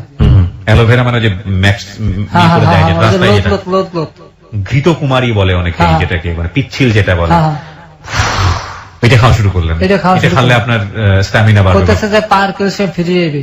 আমি তো আপনি সদা খাওয়া শুরু করলেন। আমি ওটা প্রতিদিন খাইতে আছে, কোনো মিস নেই। আর বেলের শরবত। পরে মনে করেন যে আস্তে আস্তে আমাদের একজন অপু বললে পরিচয় হইল, ওটা বাড়ি ময়মনসিংহ 30 সাল। উনি গান বাজনা লাগে জড়াই থাকে বেশি। আচ্ছা, তো অপু ভাই আমার খুব ভালো পায়, খুব স্নেহ করে আমার। আচ্ছা, হ্যাঁ, মনে করেন বৃহস্পতিবার দিনকে হ্যাঁ ময়মনসিংহ যায়, শুক্রবার দিনকে আবার হ্যাঁ লই আইতে হয়। একটা ভালো একটা ট্রিপ আমার মিললে গেল আমার। আচ্ছা, তো ওনাকে আমি সারা একটা উপায় পাইছি যে আমি সরে যেতে পারি, আচ্ছা, কারণ আমার তো রেগুলার গাড়ি ভাড়া হয়ে গেছে আমার। জি, অপুবার লাগে আমি মনে করি সময় দেওয়া শুরু করলাম। আচ্ছা, বৃহস্পতিবার যাই, শুক্রবার মনে করেন যে হ্যাঁ লই আবার ঢাকা ফিরি। পরে উনি আমার ম্যাডাম আমার ডাক ম্যাডাম তুই একটু আয়তো বাসায় বৃহস্পতিবার দিনকে। আচ্ছা। আমি কিছু আমার আপনার এই সময়টাতে আপনি কি ওই ম্যাডামের সাথে আর অন্য কোনো ছেলেকে আপনার মতো করে মিশতে দেখেছেন? বা বহুত প্রায় ভালো ভালো ঘরের পোলাপান হেল্লাকে দেখা করতে, উনি নেশা করতে অনেক বেশি। ভালো ভালো ঘরের পোলাপান দেখা করতো, কিন্তু এই ধরনের সম্পর্কে জড়িত কিনা তাদের সাথে এটা আমি আপনি তো সামনে সামনে দেখিনি কোনো সময়। সামনে দেখেন নাই। আচ্ছা, বলেন তারপর। তারপরে উনি আমার ডাক কিনে 2টো ওষুধ খাওয়াই দেখো, আজকে বৃহস্পতিবার বুঝোস কিনলে ওষুধ খাইছে, রাত্রে তোরা থাকতে হবে। আমি হাওয়া হাওয়া আমার কলকাতা বাসা লাগে, বাসা রেস্ট করে দুপুর বেলা খাওয়া দাওয়া করে বিকেলে একবার আমি বাসায়। ওকে, আচ্ছা, এর মধ্যে অপু ভাই ফোন দিচ্ছে যে ফারুক ভাই আমার তো বাড়ি লয়ে যাওয়া লাগবে, আমার মা অসুস্থ। ওকে, আমি তো ঠিক আছে ভাই, আপনি চিন্তা করেন, আপনি বাসায় থাকেন, আমি গাড়ি লিয়ে আইতে আছি। আচ্ছা, ও ওষুধ খাওয়া অবস্থায় আমি হ্যারো লিয়ে মনে করেন যে বাসায় গেলাম, হ্যারো লইলাম, গাড়ি চালাই হ্যাঁ বাজিয়ে গেলাম। আচ্ছা, তো যখন আমার গেছি তখন আমার লোক মাংস পাকাইছে আর রুটি বানাইছে, রুটি পিঠে কন হে বানাইছে। আচ্ছা, আমার ওই ওষুধটা আগে খাওয়াই দিচ্ছে, আমার শরীরটা আপনি আগুন হয়ে রয়েছে। ওকে, তখন আমার রুটি পিঠে আর গরুর মাংস জানতেছে না, আমি খাইয়ে মনে করেন যে টাইটটা বেশি দূর আইতে পারি না, এর মধ্যে মনে করেন পড়ে গেছে রাস্তায়। ওটা খাওয়ার পরে পড়ে গেছেন। এর আগে আপনার মেডিসিনটা খাওয়া ছিল? মেডিসিনটা খাওয়া ছিল। মেডিসিনটা আপনার কাছে থাকতো? না না, উনি আমার খাওয়া দিয়েছে, রাত খাওয়ানোর কথা কই, কিন্তু আমি তো ওনারা থাকেন কই নাই? আমরা এই করছি। আচ্ছা আচ্ছা, মেডিসিন খাওয়ার পরে আপনি চলে আসছেন? আমি খাইয়ে মনে করেন চলে এই করছি, আমি উপবিরলে মমিসিং এই করছি। ওকে, তারপরে আপনি ওইটা খাওয়ার পরে পড়ে গেছেন? না, এই গরুর মাংস খাইছে, রুশ বিড়ে খাইছে, খাইয়ে মনে করেন আপনি জানতে আমরা লইয়েছেন না অত দূরত্ব, হ্যাঁ। খালি একটা মোর ঘুরে আমি গাড়ি ধরে আইসে মতো দেখে আমার দুই পায়ের আড়ি দিয়ে রক্ত মানে খিসে বের লয়ে যেতে স্যার, আমি রক খিচিয়ে ধরেছে? খিসে ধরছে। তখন আমি ভয় পেয়ে আমি মানে গাড়ির দরজাটা খুলে এসিটা সাজিয়া আমি একটু শুয়েছি, শোয়ার পর দিয়ে আমার হাতার পা কোনোটা লড়ে না, হাত পা কোনো কিছু নড়ছে না? পরে মনে করেন হাতটা মনে করেন যে কোনো দরজার গেটটা খুললাম, এক সাইডে কাইতে পড়ে গেছে, যাতে কেউ আপনাকে দেখতে পারে। হ্যাঁ দেখতে পারে এই চিন্তা। আপনার সাথে ঘটনাটা কবে ঘটলো? কবেকার ঘটনা এটা? আজ থেকে কতদিন আগের ঘটনা? 8 মাস। আজ থেকে 8 মাস আগের ঘটনা? 8 মাস 10 দিন হইতে পারে এরকম? হ্যাঁ। আচ্ছা বলেন, তারপর? তারপর পড়ে গেলেন আপনি? আমি গেটটা খুললে এক সাইডে কাইতে পড়ে গেছে, তার আশেপাশের লোকজন দেখে আমি পড়ে আমি ঠ্যাং থেকে বিল করতে আসছি, লড়তে পারি না। হ্যাঁ। পরে অপু ভাই আপনি ড্রাইভার জানে কেমন করতে আছে, তাড়াতাড়ি ধরে অপু ভাই আইসি। হ্যাঁ।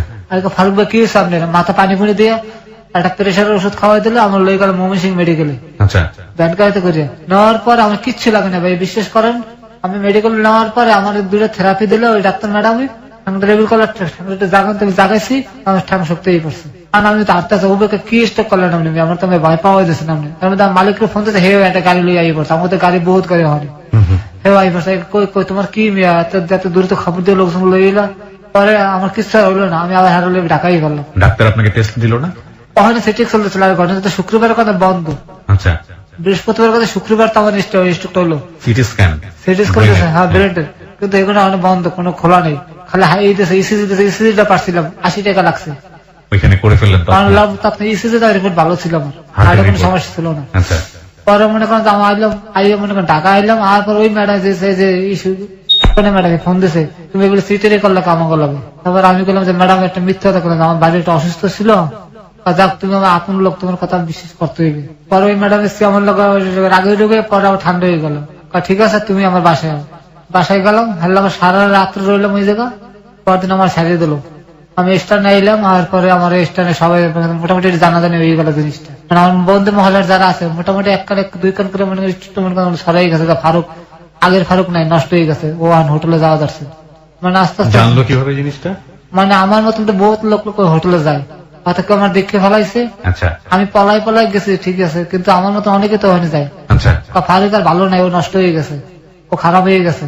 পরে আমার জানাজানি গেলে, তারপরে মালিক সমিতি আমার ডাকছে, মালিক সমিতি? হ্যাঁ, যে তোমার ব্যাপারে অনেক ভালো কোম্পানি নিজেকে আমাকে আছে, ভালো আছে, কিন্তু তুমি বর্তমানে তুমি কি করতে আছো?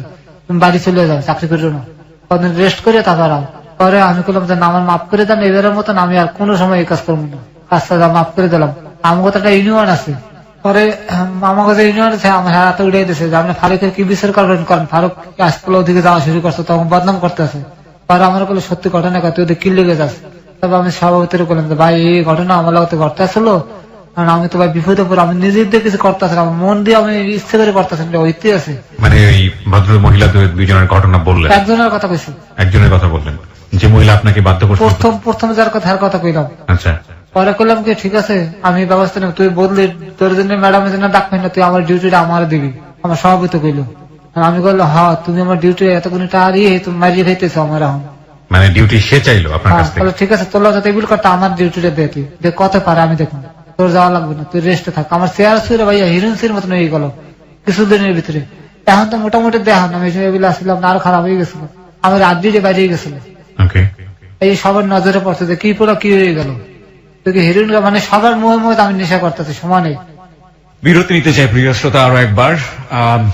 এই গল্পটা শোনার প্রেক্ষাপটে সবার প্রতি শ্রদ্ধা রেখে বলতে চাই, কারো কারো মনে আপনাদের মনে হয়তো বা রোমান্সের জায়গাটা থেকে, এরকম ফান কিংবা ফাজলামো জায়গা থেকে হয়তো বা এই কথা আপনারা হয়তো বলতেছেনও, যে কথাটা ওই যে সভাপতি একটু আগে বলেছে এই ধরনের কথা। But the thing is not like is sex, এটা না। অফকোর্স ইটস আ ক্রাইম, এটা একটা অবশ্যই অপরাধ, অনেক বড় অপরাধ, এবং একটা মানুষের স্বাভাবিক জীবন নষ্ট করে তাকে নিংড়ে তার জীবনের সঞ্জীবনী শক্তি বের করে নিয়ে নেওয়া অবৈধভাবে, এবং একজন মানুষের গচ্ছিত সম্পদ নিয়ে গেলে যেহেতু অপরাধ হয়, আর একজন মানুষের পুরো জীবনটাকেই যদি এভাবে নিয়ে নেওয়া হয় নিংড়ে নিংড়ে, সেটা কত বড় ধরনের অপরাধ হতে পারে, সেই জায়গাটাকে আপনারা ফোকাস করুন এবং সেখান থেকে এই আজকের এই জীবনের গল্প প্রচার করে আপনাকে সচেতন করার চেষ্টা আমরা করছি। আমরা আবারও 4 মিনিটের ছোট্ট একটা বিরতি নেব। 4 মিনিট পরে আবারও ফিরে আসবো এই ভদ্রলোকের কাছে। উনি হচ্ছেন ফারুক। আজকে তার জীবনের গল্প আপনারা শুনতে পাচ্ছেন। ওকে দেখার জন্য আপনারা ফেসবুকে আসতে পারেন। আমার ফেসবুকের ঠিকানা www.facebook.com/kibria.rj। আমি আবারও বলছি www.facebook.com/kebria.rj। পেজটি আছে আরজে কিবরিয়া নামে। এন্ড প্লিজ আপনারা পেজটিতে লাইক দিয়ে দেবেন। লাইক দেওয়ার সঙ্গে সঙ্গে আপনি আমার হেলো 8920 মেম্বার হয়ে যাবেন এবং এই পেজটি থেকে আপনি আমার যে অনুষ্ঠানগুলো আছে সেই অনুষ্ঠানগুলো সম্পর্কে যাবতীয় আপডেট পাবেন। এবং আপনারা জানেন যে আমি খুব সম্প্রতি নতুন আরেকটি অনুষ্ঠান শুরু করেছি, যেটি প্রচার করা হচ্ছে শনিবার বিকেল 3টায়। এই অনুষ্ঠানটি আমার অন্তরের একটা অনুষ্ঠান। অনুষ্ঠানটির নাম হচ্ছে জননী। আপনাদের সবারই একবার করে মায়ের প্রতি ভালোবাসা থেকে এই অনুষ্ঠানটি শোনা উচিত। শনিবার বিকেল 3টায় শুরু হয়, 3:10 থেকে 4টা পর্যন্ত, 1 ঘন্টার খুবই অল্প সময়ের জন্য, এবং নিশ্চয়ই আপনারা অনুষ্ঠানটা মিস করবেন না। জননী প্রতি শনিবার বিকেল 3টায়। ক্লোজ আপ মনে করিয়ে দেয় জীবনের দুর্দান্ত কিছু মুহূর্ত। এসব মুহূর্তের দেখা পেতে পেরোতে হয় হাজারো বাধা বিপত্তি। বাধা অতিক্রম করতে গেলে অনেক সময় আসে ব্যর্থতা। চেষ্টা, সাহস, আত্মবিশ্বাস এবং ইচ্ছা শক্তির মাধ্যমেই আমরা জয় করতে পারি সব বাধা, অর্জন করতে পারি জীবনের কিছু দুর্দান্ত মুহূর্ত।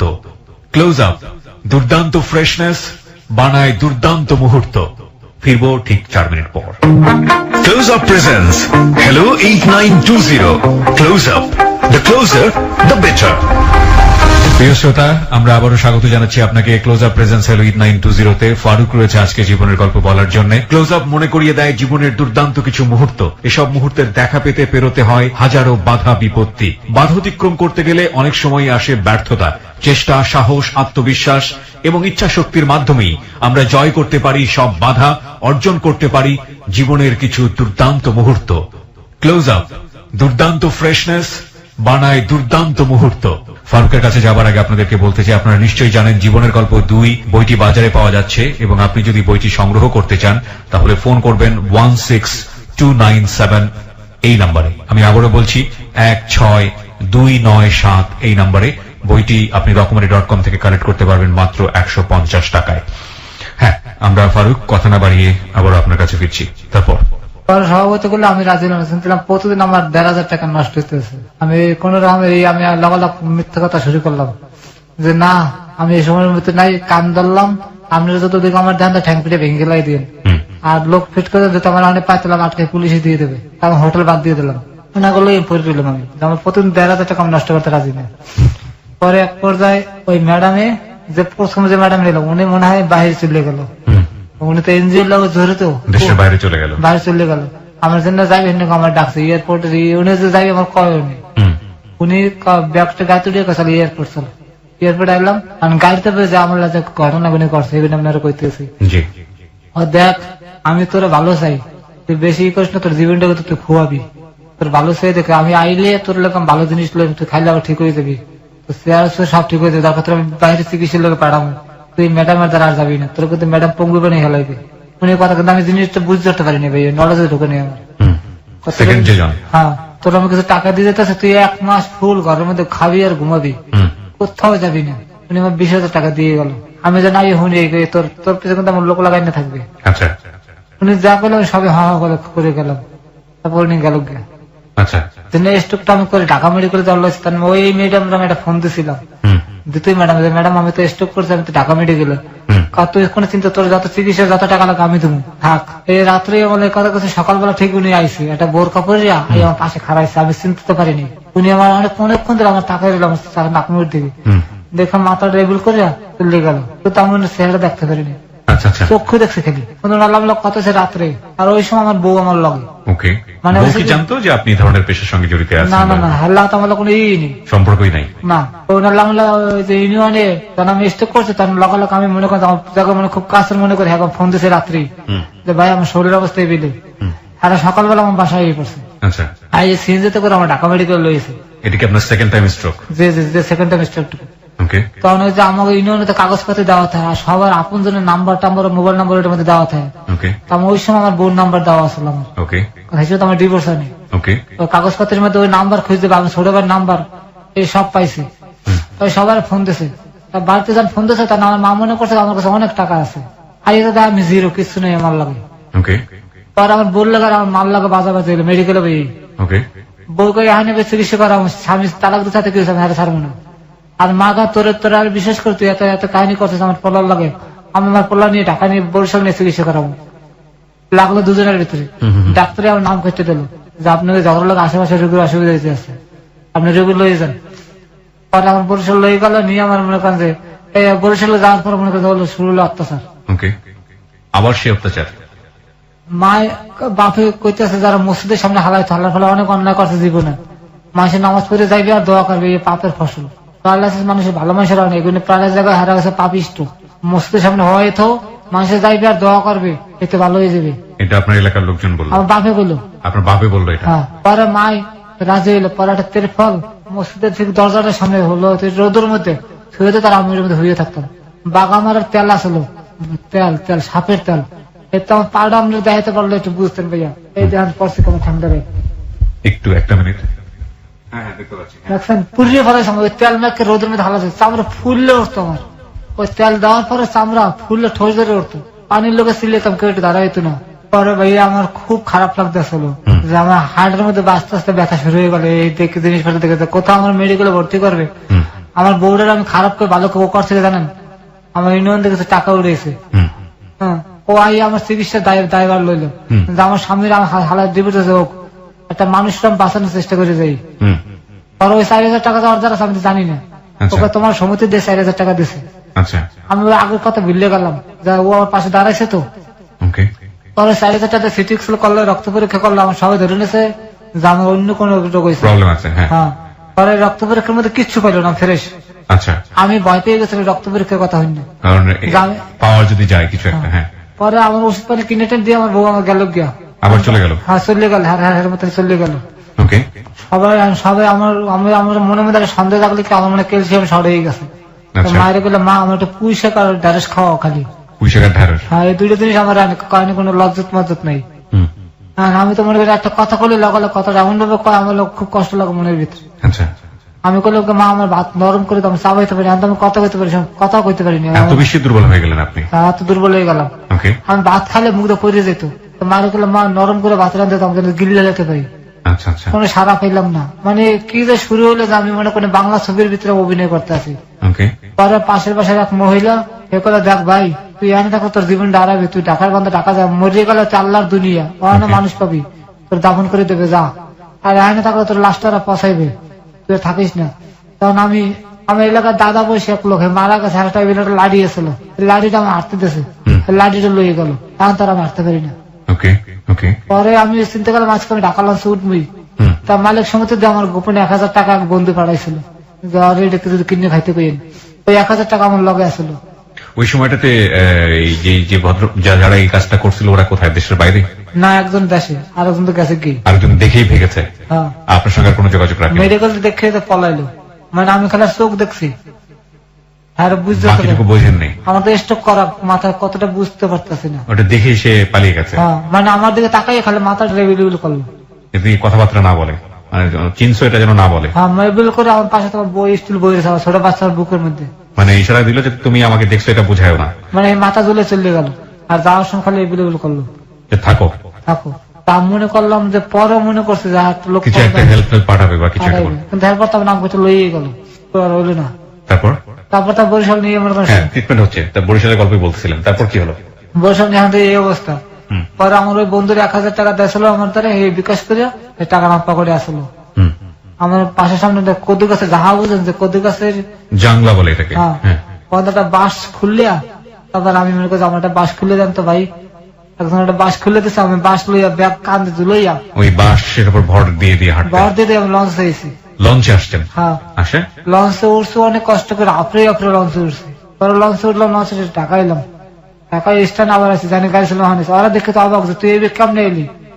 থাকার পরে সেরাজিম নামে একটা আছে, প্রেশার করে একটা আছে থেরাপি, ওই জায়গাটা কিছুদিন আমি দিলাম, দেওয়ার পর মানে আমার পাওয়াটা মোটামুটি ছাড়ছে, এই ডান পাটা ডান একটা ছাড়ছে। ওকে, এখানে একটু কথা বলে নি প্রিয় শ্রোতা, ওকে গল্প বলতে বলতে মাঝে মাঝে থেমে যেতে হচ্ছে, এবং যে কারণে আমাকে একটু বেশি বেশি ইন্টারাপ্ট করতে হচ্ছে, কারণ ও অনবরত কাঁদছে। ওর চোখ দিয়ে যে পানিটা পড়ছে সেই পানিটার আপনারা দেখতে পাচ্ছেন না, হয়তো ভিডিও যারা দেখেছেন তারা কিছুটা আঁচ করতে পারছেন, সেটা আমাকে সামনাসামনি বসে দেখতে হচ্ছে। জীবন সায়ান্নে একটা মানুষ যখন পৌঁছে যায় শারীরিক ভাবে, তখন আসলে কতটা ভয়াবহ অবস্থা হতে পারে সেটা না দেখলে আসলে বুঝবেন না। এবং ওর কাদার ফুপিয়ে ফুপিয়ে কাদার শক্তি ওর শরীরে নাই, সত্যিকার অর্থেই নাই। ও এতটাই বেশি মেডিসিনের ইফেক্টে আক্রান্ত, চোখে না দেখলে আপনারা বুঝতে পারবেন না, ভিডিওটা দেখলে আপনারা বুঝতে পারবেন। যদি ভিডিওটা দেখতেছেন চলে আসুন আমাদের ফেসবুকের ঠিকানা www.facebook.com/kibria.rj। আরো একবার বলছি www.facebook.com/kebria.rj, পেজটি আছে আরজে কিবরিয়া নামে। ওখানে লাইক দিয়ে দিলেই আপনারা মেম্বার হয়ে যাবেন এবং এই ভিডিওটি আপনারা দেখতে পাবেন।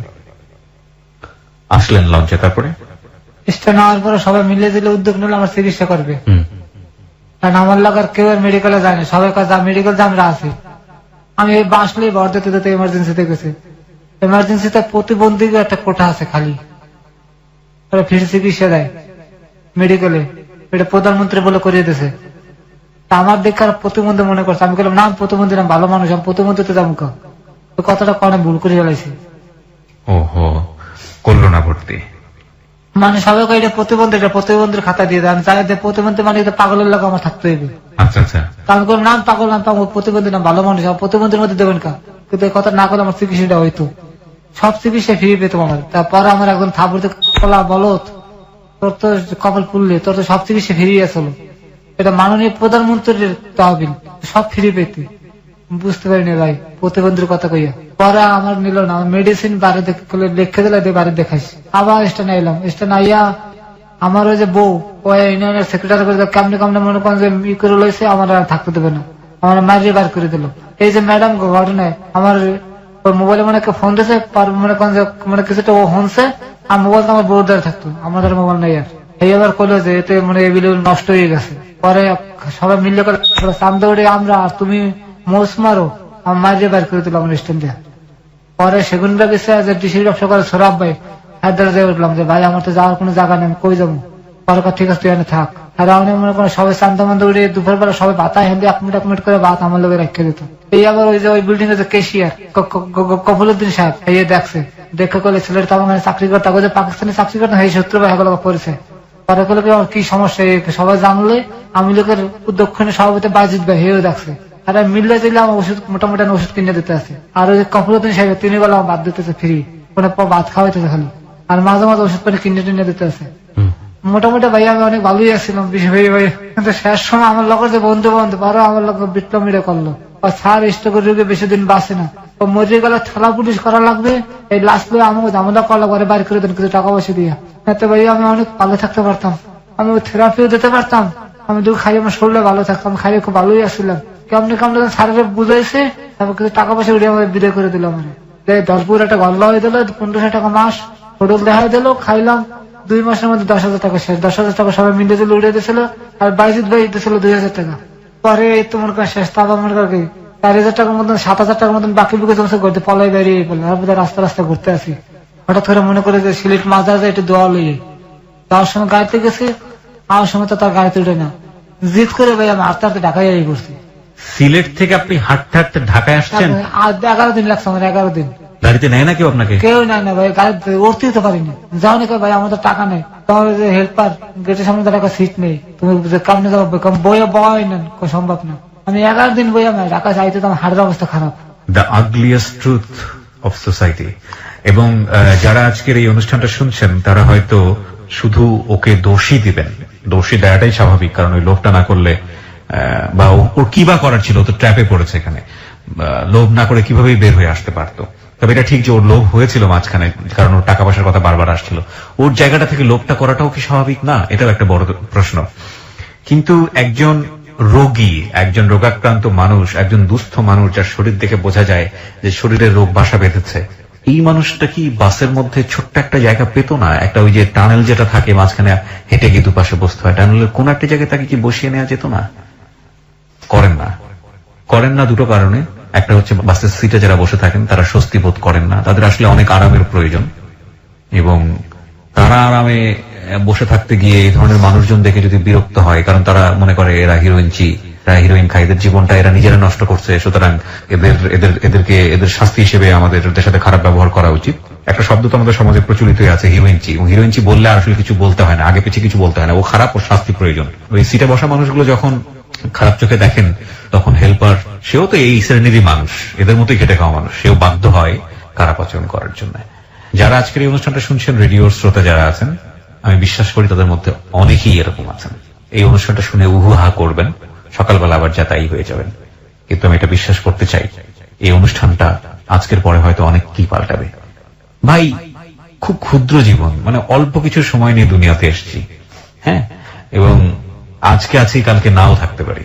আপনি এখন শুনছেন, হয়তো কালকের রাতে হয়তো আপনার সুযোগ নাও হতে পারে। অনেক মানুষ মারা যাবে আজকের রাতে, হয়তো কালকের মধ্যে আপনিও তাদের পথে হয়তো বা চলে যেতে পারেন।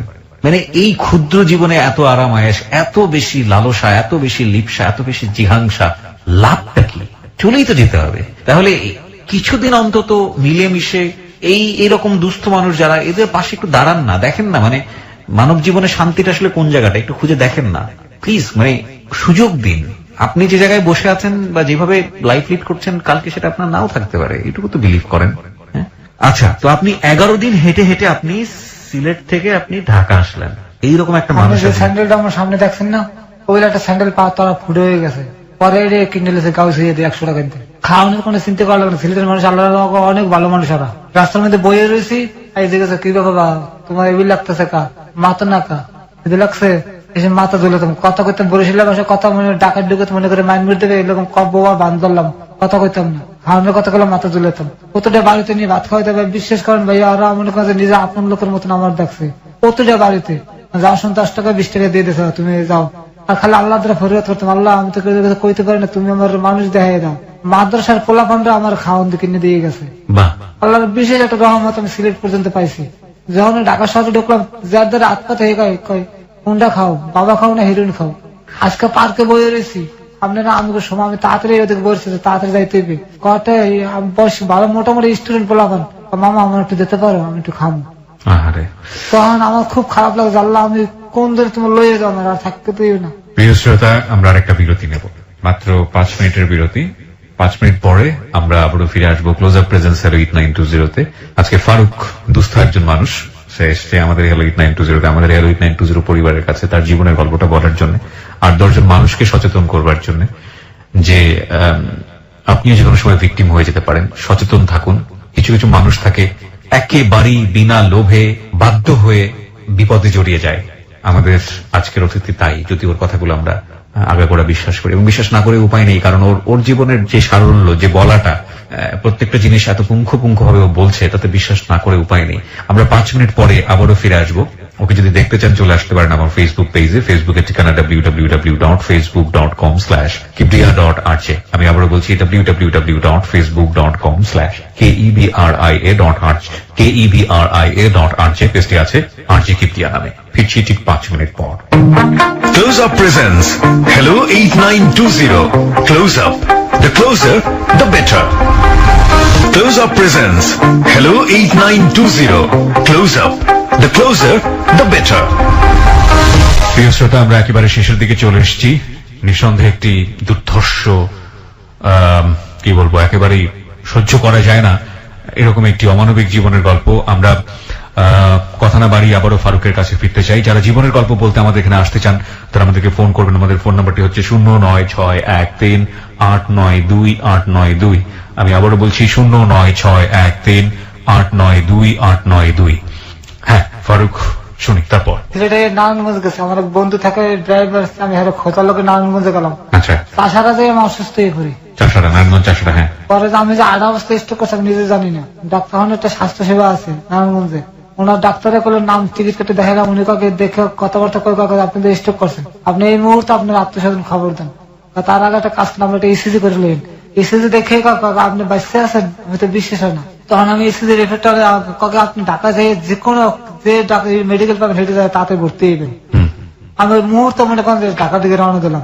আচ্ছা আর বাড়িতে একটা ফোন দিলাম যে তোমরা যদি আমার পারো একটু আমার পাশে দাঁড়াও, কেউ আর আমার পরে ফোন দিলাম, কেউ ফোন ধরে না। পরে আমি মিটফুট হাসপাতালে এলাম, হুম। আইয়া মনে করেন কাগজ দেখাইলাম যে আমার ইসিজি রিপোর্ট, আর লগালগ আমার ভর্তি দিয়ে দিল। আইসিইউ তো হয়ে গেল, নিয়ে অনেকগুলো ট্যাবলেট দিল, ওইগুলো একবারে খাই শুয়ে থাকেন এখানে, কোনো কথাবার্তা দরকার না। আপনি কালকে দিনে কথা কম আপনি লাগে হুম। দিনে আপনি একটা ইসিজি করা লাগবে, এই একটা ইসিজি আমরা বিশ্বাস করতে পারি না, আমাদের কোনো টাকা নেই। পরে অন্য ডাক্তারে ঠিক আছে ভর্তি নাও, ভর্তি নিল। আমার 2 দিন পরে বড় ডাক্তার এলো, বড় ডাক্তার আছে নামে তো করে কইতে পারি না যে স্যার আমার এই সমস্যা আছে, মেডিকেল বার করে দেয়। হুম। হারা যে ট্রিটমেন্ট এই ট্রিটমেন্টে আমি চলতে আছে। আপনি এই অনুষ্ঠানের খোঁজটা পেলেন কিভাবে? আমি আপনার অনুষ্ঠানটা প্রতিবার যখন গাড়ি চালাতাম, যখন দূরে যেতাম, আমি আপনার অনুষ্ঠানটা শুনতামই সবসময় শুনছেন? সব সময়। আমি প্রথম শুনে যাই কবে জানেন, ওই যে একটা মাইয়ারে মনে করেন যে ওই যে আসলিয়া নৌকায় বইয়া আপনার অনুষ্ঠানটা আপনার, যাহা বলিবার সত্য বলিব, হ্যাঁ হ্যাঁ পরিবারে যেটা প্রচার হয়। হ্যাঁ। হ্যাঁ পোলাটারা মনে করেন যে নদীর ওদিকে লইয়ে যায়, আর হ্যাঁ, এবং মেয়েটাকে রেপ করেছিল। হ্যাঁ, এরপর হেঁটে যেতে শুরু করি আমি। এটা যাহা বলিবার সত্য বলিব সম্ভবত 3য় বা 4র্থ এপিসোড ছিল এবং খুবই সারা জাগানো একটা এপিসোড ছিল। জি, আমরা ঠিক জানি না এই মেয়েটি এখন কোথায় আছে, কেমন আছে। আমরা আশা করছি ভালো আছে, ভালো থাকুক সবসময়। আর যখন আমি খুব সাহস করে এসেছিল আমাদের এখানে সোসাইটিকে নিজের কথাগুলো বলার জন্য, এবং পুরান ঢাকার মেয়ে সে।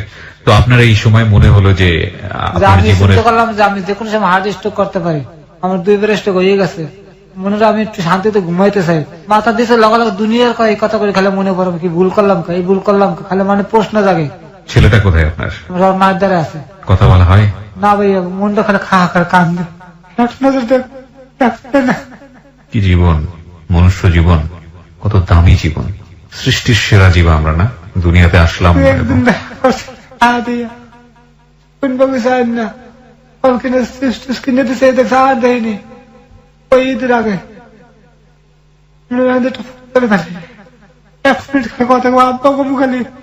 আপনি কথা বলবেন, আপনার যতক্ষণ ইচ্ছা আপনি আপনার ছেলের সঙ্গে কথা বলবেন। আপনি আমাদের ফোন আছে এখানে, কোনো সমস্যা নাই। আপনি ফোন করলে ফোন ধরবে? আমি না আমি আমি আমরা কোন আমি ফোন দিলে আমার নাম্বার থেকে কথা বলবে? আল্লাহ যদি মিলিয়ে দেবে ভাই, দিতে পারে ভাই, আশা করে দেবে, আল্লাহ মিলেবে। ঠিক আছে, আমি টেলিফোন দেবেন।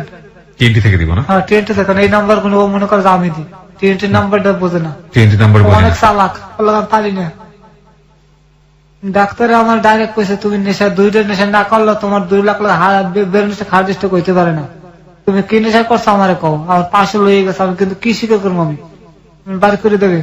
পারলাম না ডাক্তার গুলো কত কইতে, একমাত্র আপনার দ্বারা আমি আইসি মনের কথা কই, আমি নিশ্চিন্ত একটু ঘুমাবো। একটা রাত আমি ঘুমাই না ভাই, বিশ্বাস করেন, রাতে ঘুমের মতো লাফে উঠতে বইয়ে থাই, মন দিয়ে একটু কেলে কথা কম পারি না ভাই, এই কথা করে জানাইতে পারি না ভাই, এত লজ্জার কথা। মানুষের রাত পাতলা ভাই হেরুন থেকে লড়াই দেয় ভাই, ভাত খাই না রাত্রে, ডায়াবেটিস দেখে শুধু রুটি খেয়ে থাকি রাত্রে। এখন টাকা পয়সা আসে ওর থেকে, পান কিভাবে? ভাই যদি কেউ মায়া হয় ভাই, বইয়ে থাকে রাত পাতি না, যদি আল্লাহ কেউ মনে করেন যে দয়া দিয়ে পাঠাতে 200 টাকা যদি কেউ দেয়, ওই ওষুধ তো দেশে ভাই লাগাই, হাটের ওষুধ দেশে কিনে খাইতে হবে, কিন্তু এত একদিনে কিনে খাইনি, শুধু এইটাই পকেটে রাখি, দাম কম এইটাই পকেটে রাখি, যখন ব্যথা এইটাই খাই। আচ্ছা, শুধু এইটাই খাইতে খাচ্ছিলেন এটা ব্রেকের সময়, আমি সেজন্য জিজ্ঞেস করছিলাম আপনাকে। হ্যাঁ, যখন ব্যথা। কি ওষুধ এটা? ওটা কিসের জন্য? হার্টের লোক, হার্টের জন্য। কোসে একদিন ডাক লিখে দিয়েছে আমার যে একদিনে মিস করা যাবে না, কাগজপত্র আছে আপনি তো দেখেন, কিন্তু খাইতে পারেন না। একদিনে কিনে আমি খাইনি, একটা ওষুধ কিনে খাইনি। আপনার তো কোনো ফোন নাম্বারও নাই যোগাযোগ? না ভাই, আমার কোনো কিছু না, মোবাইল তো লইয়ে গেছে। কি করবেন আপনি? কোথায় যেন ঘুমান? মাঝে মাঝে স্টুডিয়ামে ঘুমাই ভাই, জানি না ভাই, আটটা যখন দিতে দুর্বল লাগে তখন শুয়ে পড়েন? শুয়ে পড়ে লুঙ্গি আছে আমার দ্বারা, লুঙ্গি করতে পারেন? পার্কে যাই। কোন পার্কে? রমনা পার্কে? রমনা পার্কে যাই, গিয়ে যাই মনে করেন এই সময় একবার মনে গোসল করে ওটা রোদে খাড়াই থাকি। কোথায়? ওটা পুকুর টুকুর আছে ওখানে? রমনা পার্কে একটা পুষ্কুনি আছে। তো হয় না বা আপনার পানিতে তো আপনার শরীরের অবস্থা খুবই খারাপ, যে কোনো মুহূর্তে ডুবে হয়ে যেতে পারেন না, মানে পায়ে মনে আপুর দিয়ে মনে করেন সাবান টাবান নাইকা কিছু ধরে একটা ডুব দিয়ে মনে করেন সাবান টাবান সারা আবার পুটে খাড়াই থাকি, গায়ে কাপড় চোপড় শুকিয়ে যায়। গায়ে কাপড় চোপড় শুকান? খুলতে পারি না তো, শার্ট খুললে তার পড়তে পারবো না। মানে শার্ট খুলে পড়তে পারবেন না? মানে আপনার নখ দিয়ে তো সেই শক্তিটা পান না নাকি? এই হাত তো মনে করেন সোজা না, যে শার্টটা লইয়াম, বাম হাত তো পুরোপুরি আপনার একদম কন্ট্রোললেস। গরম পানি যা তেল মালিশ করলে নাকি ভালো হয়, সবাই একই কথা, যে মালিশ কর, মালিশ কমনে করবো। একাই তো মনে করেন 2টা ডালা দেওয়া যায়, 3 নম্বর ডালা দিলে মনে করেন দুর্বল লাগে। বাথরুম টাথরুম টয়লেট টয়লেট করলে সবাই ডাইনেতে, বাথরুম হলে কোনো কষ্ট হয় না ভাই, আর 4 দিন 5 দিন পর একদিন বাথরুমে। খাওয়াই তো নাই পেটের মধ্যে। খাওয়ান নেবে, ভাত কবে খাই জানি না, বৃহস্পতিবার ভাত খাই, চার খাইনি, ডায়াবেটিসের ভয়ে ভাত খাই না, খালি রুটি খেয়ে থাকি। ডায়াবেটিসও আছে? আমার 3 নম্বর স্ট্রোকটা ডায়াবেটিসের লোকে। কিছু বলতে চান আমাদের লিসনারদেরকে? হ্যাঁ বলেন। ভাই, আল্লাহ আপনাকে যতটুকু ধারণ ক্ষমতা দিচ্ছে ওই ক্ষমতা অনুসারে আপনারা ভাই চলাফেরা করেন, কোন মেডিসিন দিয়ে আপনারা চলাফেরা করেন না ভাই, আমার মতন পঙ্গু হইন না ভাই। আল্লাহ আমার দিয়ে আপনাকে একটু শিক্ষা দেওয়ার সুযোগ হয়েছে ভাই, আপনারা আমার দেখেন ভাই, যতটুকু আল্লাহর ধারণ ক্ষমতা আছে অতটা দিয়ে আপনারা চলাফেরা করেন ভাই, মেডিসিনের ভিতরে কেউ যাইন না ভাই, পঙ্গু হয়ে যাবেন ভাই, আর আল্লাহর দিকে ভাই ঠিক করেন ভাই। He is really genuine man from my heart, I believe him. Believe, এটা আমার একেবারে ব্যক্তিগত ব্যাপার, আপনার জায়গা থেকে আপনার মতো করে। ওকে যখন ফ্লোর দিলাম, ও জেনুইনলি আপনাদের কাছে সাহায্য চাওয়ার জন্য আসে নাই, ও শুধু বলতে এসছে সচেতন হন, আমরাও আপনাদের কাছে সাহায্য চাবো না। এবং মানে আমি টোটালি স্পিচলেস যে একটা মানুষের জীবন কিভাবে স্পয়েল করে দিতে পারে এই medicine. One medicine is enough, একটা ভুল ওষুধ এনাফ। আচ্ছা, আপনি কি আমাদের লিসনার যারা আছে তাদের কাছে কি হাত পাততে চান, তাদেরকে কিছু সাহায্যের জন্য বলতে চান? আমি না খাই শুয়ে রয়েছে ভাই, তো মনে করেন যে এই মনে করেন যে খিদা মনে করেন যে দুলি গেছে, তবে হাত পাতে নেই। প্রিয় শ্রোতা, ও হাত পাতেনি, কিন্তু আমাদের মানবিকতার একটা জায়গা আছে। এই মানবিকতার জায়গা থেকে হয়তো অনেকেই ওকে সাহায্য করতে চাইবেন। যারা ওকে সাহায্য করতে চান, আমাদের যে হেলো 8920 বিকাশ নাম্বার আছে, যেহেতু ওর কোনো সেল নাম্বার নেই, আমি চাইলে ওর সঙ্গে সরাসরি কথা বলার জন্য একটা ব্যবস্থা করে দিতাম। সেই নাম্বারে ওর সঙ্গে আপনারা যোগাযোগ করতে পারেন। এছাড়া আমাদের অনুষ্ঠানে যে দুটো নাম্বার আছে, সেই দুটো নাম্বারে আপনারা সাহায্য পাঠাতে পারেন যদি আপনি মনে করেন আপনার জায়গাটা থেকে ওকে কিছু হেল্প করা দরকার। আমি নাম্বার দুটো আপনাদেরকে বলে দিচ্ছি। এটা পার্সোনাল নাম্বার হেলো 8920, এটা এজেন্ট নাম্বার নয়। আপনারা যারা সাহায্য পাঠাতে চান এই দুটো নাম্বারে পাঠাতে পারেন। 01782510515। আমি আবারও বলছি 01782510515। আরো একটি নাম্বার রয়েছে 01743075722। আমি আবারও বলছি 01743075722। এই নাম্বারে চাইলে আপনারা যদি মনে করেন ওর চিকিৎসার জন্য কিংবা ওর জন্য কিছু করা উচিত, আপনাদের ব্যক্তিগত জায়গা থেকে আপনারা চাইলে এই দুটো নাম্বারে বিকাশ করে ওর জন্য সাহায্য পাঠাতে পারেন। আরেকটি বিষয় বলতে চাই প্রিয় শ্রোতা, এই দুটো নাম্বারে নাম্বার দেওয়ার পরে আপনারা কন্টিনিউয়াসলি অনেকে এখানে ফোন করেন। এই নাম্বার দুটো সব সময় রেসপন্স করা সম্ভব হয় না, অনেক সময় বন্ধ রাখতে হয়, এতগুলো ফোনের সঙ্গে কথা বলা সম্ভব নয়। এই দুটো শুধুমাত্রই বিকাশ নাম্বারের ক্ষেত্রে ব্যবহার করা হয়। সুতরাং আপনি ফোন বন্ধ পেলে বা আরো কনফার্ম হতে চাইলে আপনি যেটা করবেন, কোনো সাহায্য পাঠালে একটা টেক্সট পাঠিয়ে রাখবেন যে আমরা টাকাটা পেয়েছি কিনা, আমরা ফিরতি টেক্সট আপনাকে জানিয়ে দেবো যে আপনার অর্থ পাওয়া গিয়েছে। সুতরাং বন্ধ থাকলে কিংবা কোনোভাবেই আপনার ফোন রেসপন্স না করলে এখানে হতাশ হওয়ার কোনো কারণ নেই। শুধু একটা কথাই বলতে চাই শেষে এসে, মনুষ্য জীবন খুবই স্বল্প সময়ের জীবন, খুবই অল্প সময়ের জন্য আমরা দুনিয়াতে এসেছি। সবাই মিলে আমরা ভালো থাকতে চাই, একই সমাজে বসবাস করি। একজন মানুষ দুস্থ থাকলে তার দিকে যদি হাত বাড়িয়ে দিতে না পারি, কেমন মানুষ আমরা, কোন বিবেক নিয়ে আমরা বসবাস করি? ভালো থাকবেন সবাই।